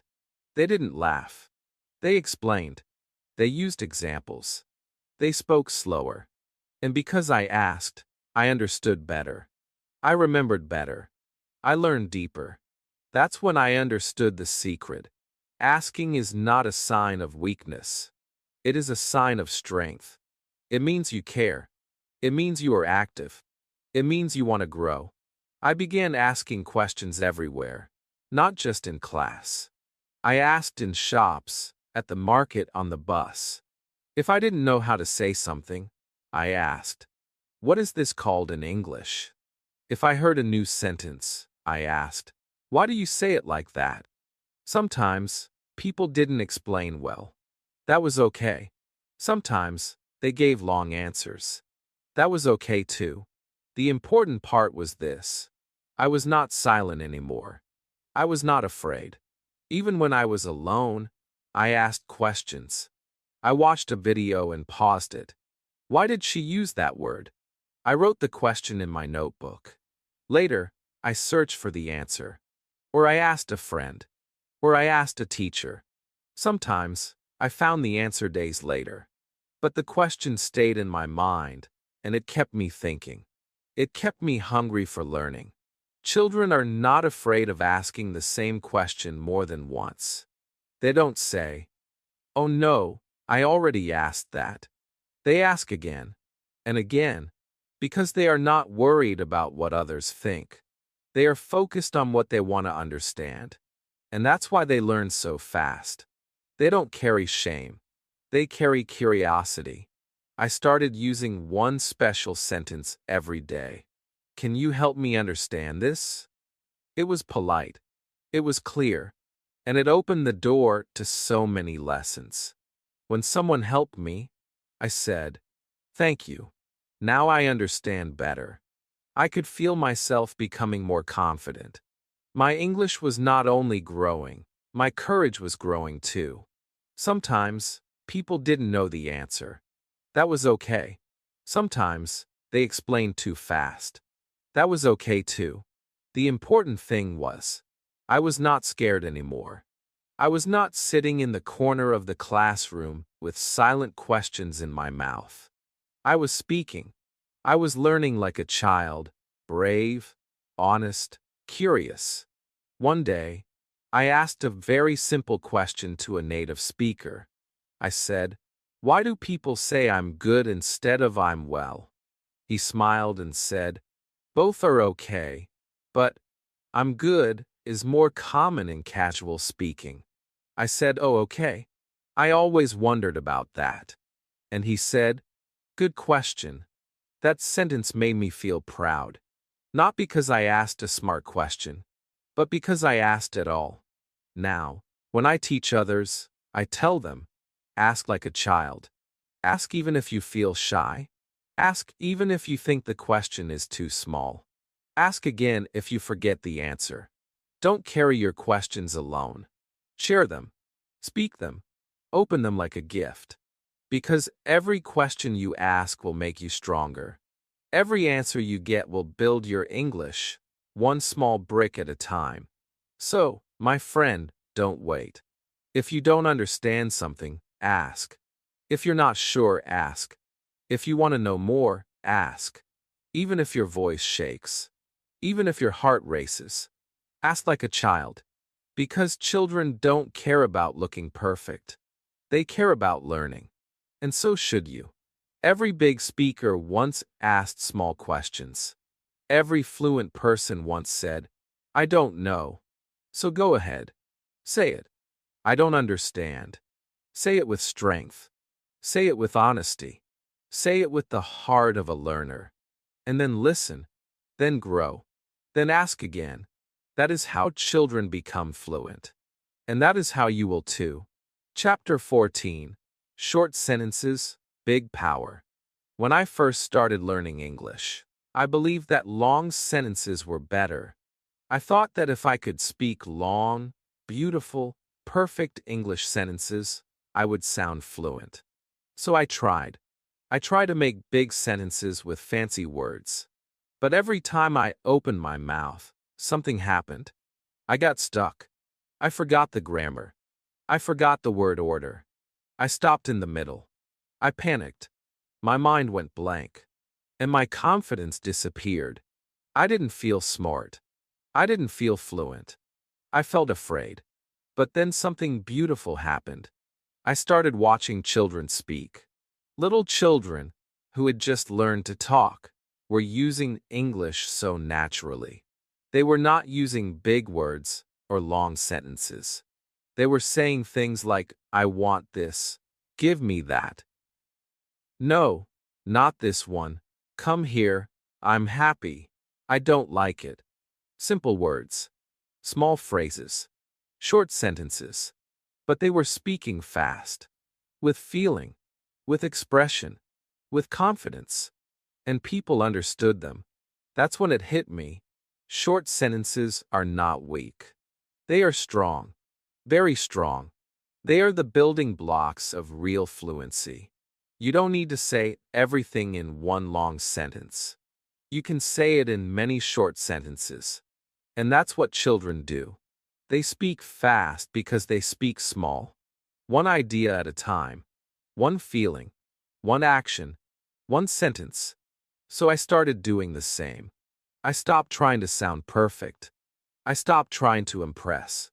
I just tried to speak clearly. I used the words I already knew. I made small sentences. I said things like, "I am tired. I like this movie. I don't understand. Can you help me? What is this? That is nice. It is raining." At first, I thought it was too simple. But then something amazing happened. People understood me. I didn't pause. I didn't freeze. I didn't feel scared. I felt free. I realized that short sentences give you something very important: flow. When your sentences are short, your brain moves faster. Your mouth moves faster. You don't get stuck in the middle. You don't lose the rhythm. You can finish what you're saying. And that feeling, the feeling of completing your thought, is a powerful confidence booster. It tells your brain, "Yes, I can speak. I can do this." Every day I practiced this. I looked at things around me and made short sentences. The sky is blue. I see a bird. That boy is running. I'm drinking tea. These were not difficult. They were part of my real life. And that's why they worked. Because when I speak from my life, my heart helps my brain. And when my heart and brain work together, I speak better. One day, I had a conversation with a native speaker. I didn't try to show off. I just used short, natural sentences. And guess what? We talked for 15 minutes. He smiled and said, "You speak very well." I was shocked. I didn't use big grammar. I didn't use hard vocabulary. But I used real English. Simple English. Confident English. And that was enough. Many learners try to speak like a textbook. They try to use long structures. But when real people speak, they use short ones. Let's go. Come in. I'll call you. It's okay. Not yet. Maybe later. That's funny. Are you ready? These are the phrases that make a language feel alive. These are the phrases that move a conversation forward. Think about it.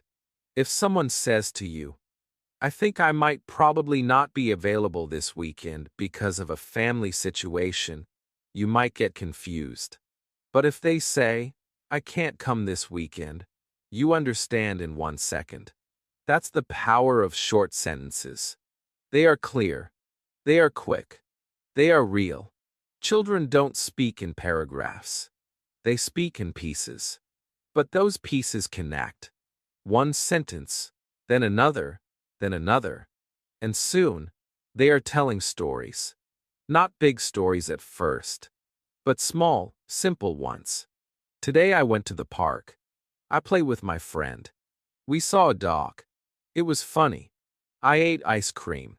That's fluency. That's how it begins. So I gave myself permission to speak like a child. I gave myself the freedom to use small sentences. And every time I did, I felt proud. I was communicating. I was expressing myself. I was being understood. And that, my friend, is the real goal. Not sounding perfect, but being heard. Being real. Being confident. Now, I teach my students to do the same. I say, don't wait for big grammar. Don't wait for big vocabulary. Start with what you have. Use it. Speak it. Repeat it. One sentence at a time. And I see the magic. I see their eyes shine. I hear their voices grow. I feel their confidence rising. Because they are no longer trying to be perfect. They are just trying to be clear. And that is more than enough. So today, I want to tell you, your English is enough. Your simple sentences are enough. Don't wait for more words. Don't wait for more rules. Use what you already know. Use it in short, strong sentences. Practice every day. Talk to yourself. Talk to the mirror. Talk to your dog. Talk to your coffee. Just speak. Speak short. Speak real. And here's a secret. Even native speakers use short sentences most of the time. I'm tired. Let's go. I'll do it. Don't worry. It's fine. I like that. These are the words of daily life. These are the sounds of real conversation. So make this your new habit. When you learn a new word, make 5 short sentences with it. Say them out loud. Repeat them. Change the subject. Make it playful. Make it yours. That's how you grow. That's how you become fluent. One short sentence at a time. You don't need to sound like a professor. You just need to speak like a person. A real person. A person with a voice, a heart, and a message. And your message is waiting. Chapter 15, Shadowing, your new baby talk trick. Have you ever watched a baby learn how to speak? They don't sit down with a grammar book. They don't memorize vocabulary lists. They don't ask questions about tenses or sentence structure. They listen. They watch. They hear the sounds again and again. And then one day, they copy. They try to say what they hear. Not perfectly. Not completely. Just sounds. Just pieces. Just rhythm. That's how it starts. That's how baby talk becomes real talk. And that, my friend, is the secret of a powerful technique called shadowing, your new trick to speak English like a child. When I first heard about shadowing, I didn't understand it. I thought, is this just repeating what someone says? But no, it's more than that. Shadowing is listening to a native speaker and immediately speaking after them. Not later, not after thinking, not after writing. You listen and you follow like a shadow, like an echo. You don't pause. You don't analyze. You don't translate. You just speak with your ears, with your mouth, with your heart. It's like singing along with a song, but the song is a conversation, and the singer is your invisible teacher. At first, I was shy. I felt strange copying someone word for word. I was scared I would sound silly. But then I remembered how babies do it. They're not scared. They're not shy. They don't care how they sound. They just copy. They just try. And that's why they improve so fast. So I said to myself, forget being perfect. Be like a baby. Be brave. Copy with joy. And I started. I picked a simple English video. Something with a slow speaker, clear voice, and easy words. I played one sentence. Hi, how are you? I repeated it. Not later. Not after thinking. Immediately. I shadowed it. Hi, how are you? Then the next sentence. I'm doing well. Thank you. I said it right after the speaker.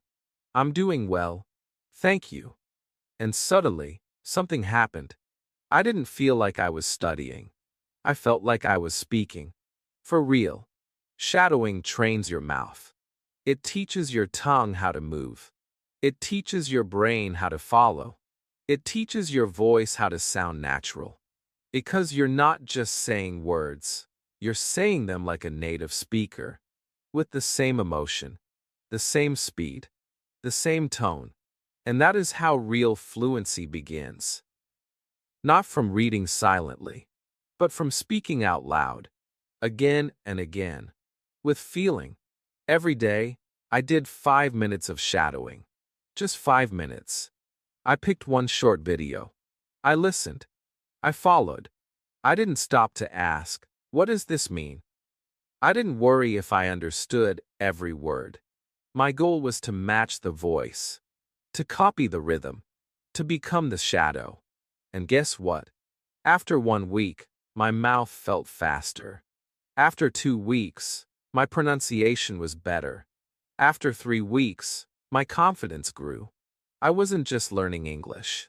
I was becoming English. Sometimes I shadowed standing up. Sometimes walking. Sometimes sitting on my bed. I didn't care where I was. I just needed my voice. I just needed my ears. I even shadowed while brushing my teeth, with one hand holding my phone and the other holding my brush. I looked funny, but I felt powerful. Because every word I shadowed was a step forward. And I didn't stop with just videos. I started shadowing podcasts, audiobooks, even short stories. I picked stories for children because they had clear language. I listened to the narrator and followed. I became the character. I felt their emotions. I copied their energy. I wasn't reading a story anymore. I was living it. I was speaking it. I was being it. Some days were harder. Sometimes I couldn't catch every word. Sometimes I made mistakes. Sometimes I felt tired. But I kept going. I told myself, even babies fall. Even babies cry. But they never stop trying. So I kept shadowing. Day by day. Sentence by sentence. Voice by voice. One day, I recorded myself. I shadowed a simple conversation, then played my voice back. And I smiled. I sounded better. Not perfect, but better. More natural. More smooth. More real. That recording gave me the proof I needed. Shadowing was working. Then something beautiful happened. In a real conversation, someone said, "How's it going?" Without thinking, I answered, "Pretty good. Thanks." You. It came out natural, quickly, like a reflex, like baby talk, but in a grown-up body. I wasn't thinking about grammar. I was just responding. Because I had shadowed that sentence so many times, it had become mine. Now, I tell every English learner I meet, shadowing is magic. It's simple. It's free. It's powerful. You don't need a teacher. You don't need a school. You just need a voice to follow and the courage to copy. Don't worry about mistakes. Don't worry if you don't understand every word. Just copy. Like a baby. Like a shadow. Let your mouth get used to the music of English. Start with 1 minute. Then 2. Then 5. Use subtitles if you need to. Pause if you need to. But keep going. Speak with the speaker. Follow the flow. Feel the sound. That's how children do it. And that's how you will too. Your voice is waiting. Your fluency is waiting. And shadowing is your key. So go ahead. Pick a short video right now. Press play. And say what they say. Match their voice. Match their feeling. Don't be shy. Be a shadow. Be a baby. Be brave. Because every baby who speaks starts by copying. And every learner who becomes fluent starts by shadowing. Chapter 16. Talk with objects, just like children do. Children are full of magic. Not because they know a lot, but because they see everything as a friend. A shoe is not just a shoe. It can be a car. A box becomes a house. A spoon becomes a microphone. A pencil becomes a sword. And they talk to everything. They say, "Hello, Mr. Teddy." They whisper to the moon. They shout at their toy car, "Go fast." They sing to the mirror. They speak with emotion, with energy, with life. They talk to the world around them, not to show off, but because they are learning. And that, my friend, is something every English learner can do too. When I was afraid to speak English, I waited. I waited for people. I waited for the right moment. I waited for the perfect conversation. But the truth is, those moments didn't come often. So my practice was small. My speaking was weak. And my confidence stayed low. Then one day, I remembered something. As a child, I used to talk to my toys. I used to imagine they were alive. I gave them names. I asked them questions. I told them stories. And I thought, what if I do that again, in English? So I tried it. I picked up my cup and said, "Good morning, cup. You look tired. Are you ready for tea?" It was silly, but it was fun. And I was speaking, really speaking. I picked up my pen and said, "Let's write something today, my friend." I looked in the mirror and said, "Hello, you. Looking good today." These were not big, difficult sentences, but they were real. They were alive. And they were mine. I started doing it more. I walked around the room and spoke to everything. "You're a strong chair," I told my chair. "Thank you for holding me." I smiled at my fan and said, "Please don't make so much noise today." I looked at the window and said, "Wow, you show me a new world every morning." I was not just practicing English. I was building a relationship with the language. A personal one. A playful one. A powerful one. Talking with objects gives you something very special. Freedom. There's no fear. No judgment.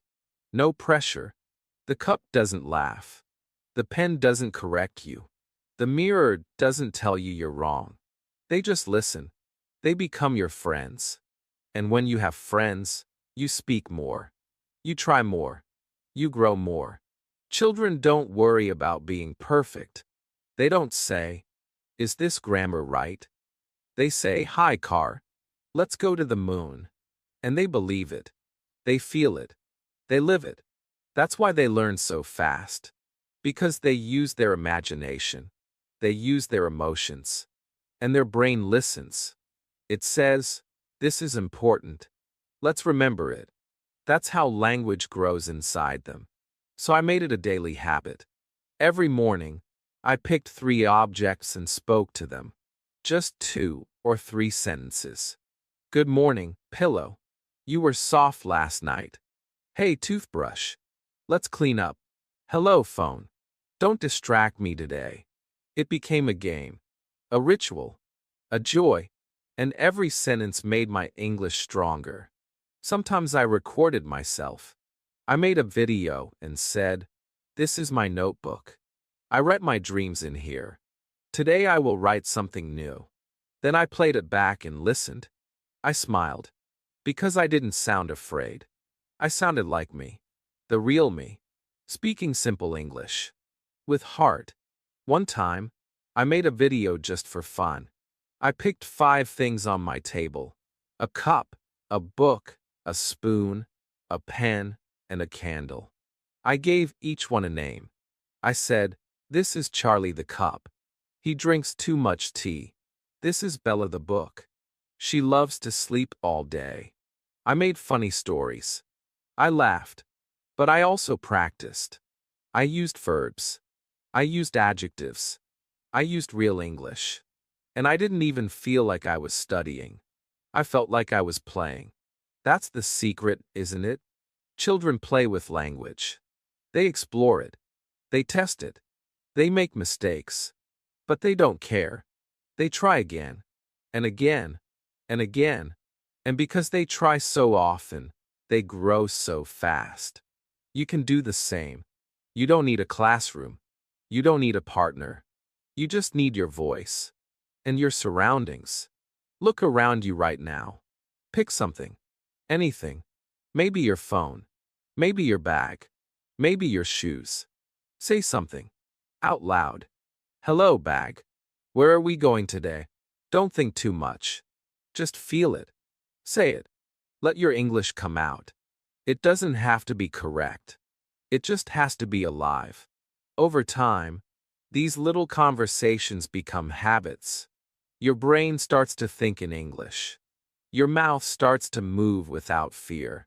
You begin to feel the language, not just study it. That's when the magic begins. That's when your speaking becomes natural. Sometimes I still do this. I sit alone, and I say, "All right, notebook. Let's write something that helps people." Or I tell my shoes, "You're tired today, aren't you?" It sounds silly, I know, but it's beautiful. Because I'm using English with love, with feeling, with fun. And when language becomes fun, learning becomes easy. Now, I share this trick with my students.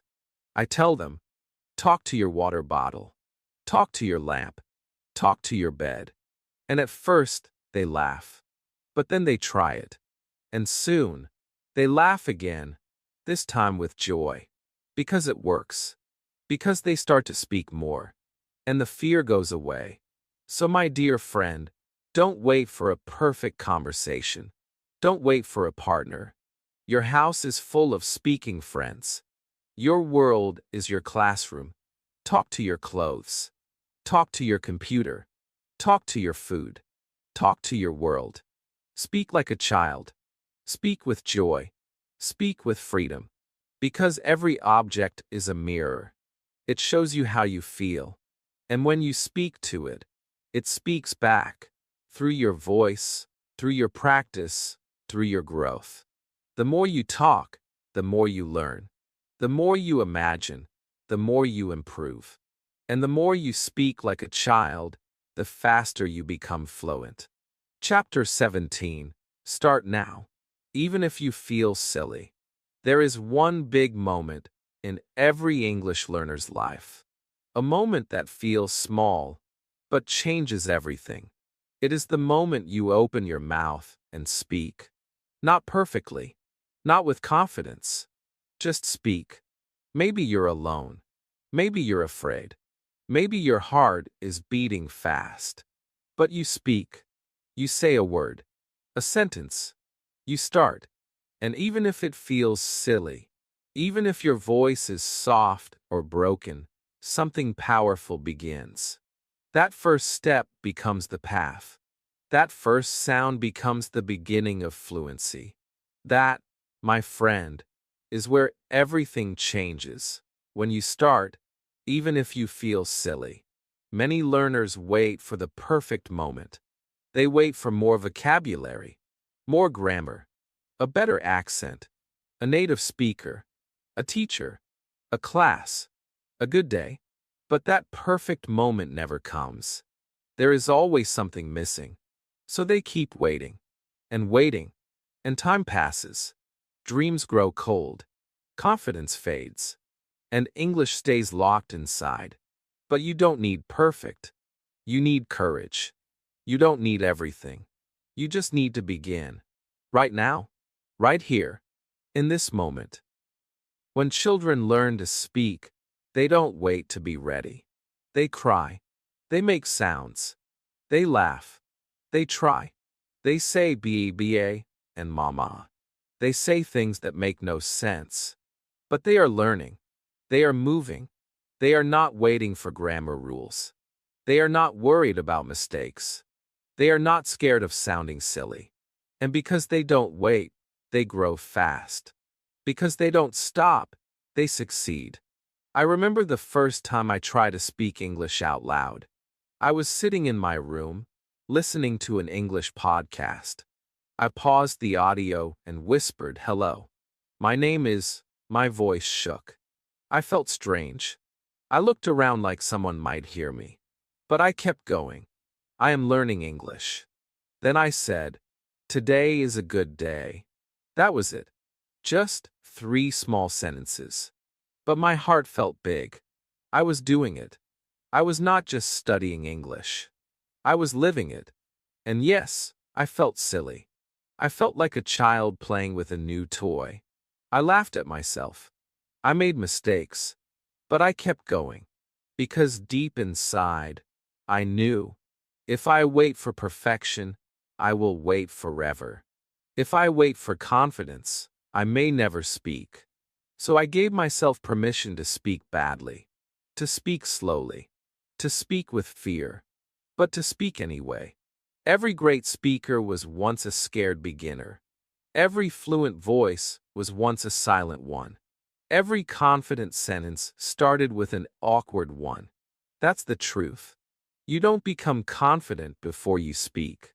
You become confident because you speak. Speaking builds the bridge. Even if the bridge shakes. Even if the words are small. Even if your voice is soft. Start now. Start with what you have. Start with one word. One line. One idea. Say it out loud. I am here. I want to learn. English is hard, but I will try. Say it to yourself. Say it to the mirror. Say it to your pen, your book, your bed. It doesn't matter. What matters is, your voice is waking up. Your language is coming to life. Some people will tell you, don't speak until you're ready. But I will tell you something else. Speak to become ready. Speak now. Today. Not tomorrow. Not next week. Today. Because waiting is the enemy of fluency. Silence is the enemy of growth. Fear is the enemy of your dream. But when you open your mouth, you fight back. You take your power. You say, I'm not perfect, but I'm learning. And that is beautiful. I know you might feel silly. I know your voice might feel strange. I know your sentences might sound broken. That's okay. That's normal. That's how it begins.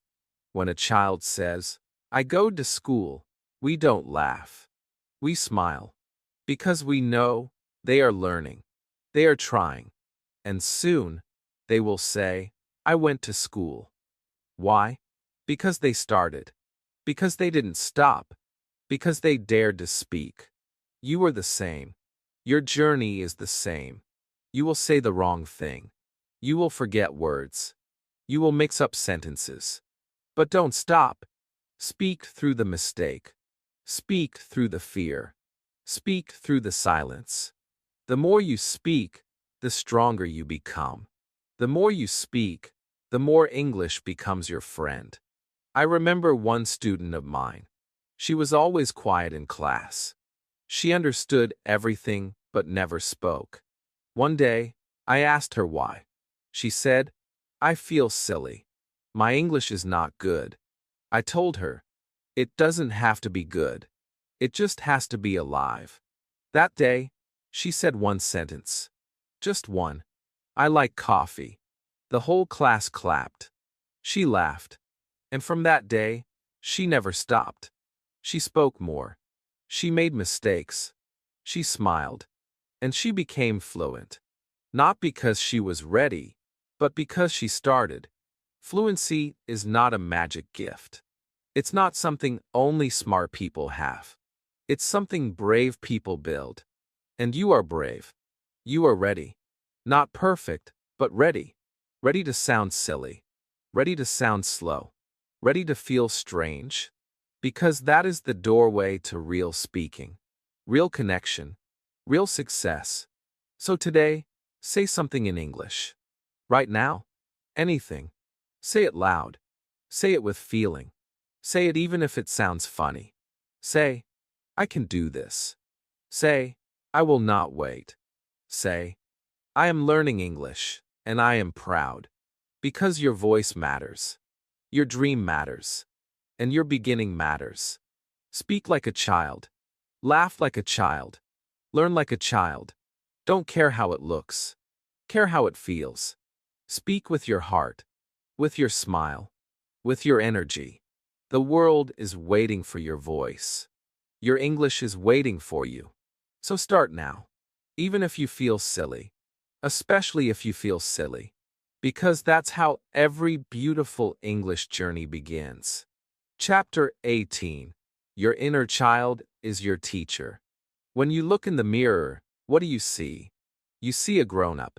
You see someone with responsibilities, worries, and dreams. Maybe you see tired eyes.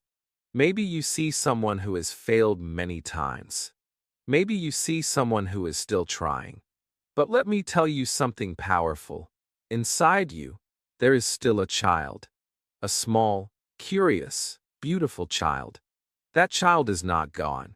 That child still lives in you. And that child, not a teacher, not a book, is your greatest guide for learning English.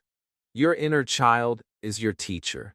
When you were a child, you didn't learn your first language by studying. You learned by feeling, by watching, by listening. You made funny sounds. You copied your parents. You made mistakes every day, but you kept going. You didn't care about being right. You just wanted to speak. You wanted to connect. You wanted to play. And slowly, with time, your small words became big thoughts. Your soft voice became full sentences. And one day, you were speaking fluently, not because of fear, but because of love. That child is still there inside you. But life has made you forget. School made you worry about tests. Teachers made you worry about rules. Society made you fear mistakes. You started to feel that English is serious. That learning is heavy. That fluency is only for smart people. But that's not true. The truth is simple. You were born to learn. You were born to speak. You were born to grow. You just need to return to your child mind. The part of you that is playful. That is not afraid. That still believes. I remember when I first let my inner child speak again. I was walking in the park and suddenly started talking to a butterfly. I said, "Hello, little one. Are you in a hurry today?" I laughed. I felt silly. But I also felt free. For the first time, I wasn't judging my English. I was enjoying it. I was playing. And at that moment, I realized my child mind was still strong, still alive, still ready to teach me how to speak like a human, not like a robot. Children don't learn with pressure. They learn with play. They sing songs. They tell stories. They ask a million questions. Why is the sky blue? Where do birds go? Can I eat this? They are not afraid of not knowing. They are excited to know. That's why they learn fast. That's why they improve every day. Because they don't carry shame. They carry wonder. When you talk to yourself in English, don't be afraid to sound childish. That's not weakness. That's wisdom. Your inner child is not stupid. It is smart in a very deep way. It knows how to connect words with feelings. It knows how to learn from life. It knows that making mistakes is how you grow. And it knows how to laugh at yourself, at the world, at the strange sounds of English. Sometimes I sit with my students and ask them to pretend they are 5 years old. We speak like children. We say, I like ice cream. I want to fly. My cat is my best friend. And we laugh together. We let go of the fear. We let go of the pressure. And guess what? In those simple sentences, their real English comes alive. Not the English of books, the English of the heart. That's the power of your inner child. It brings English into your world.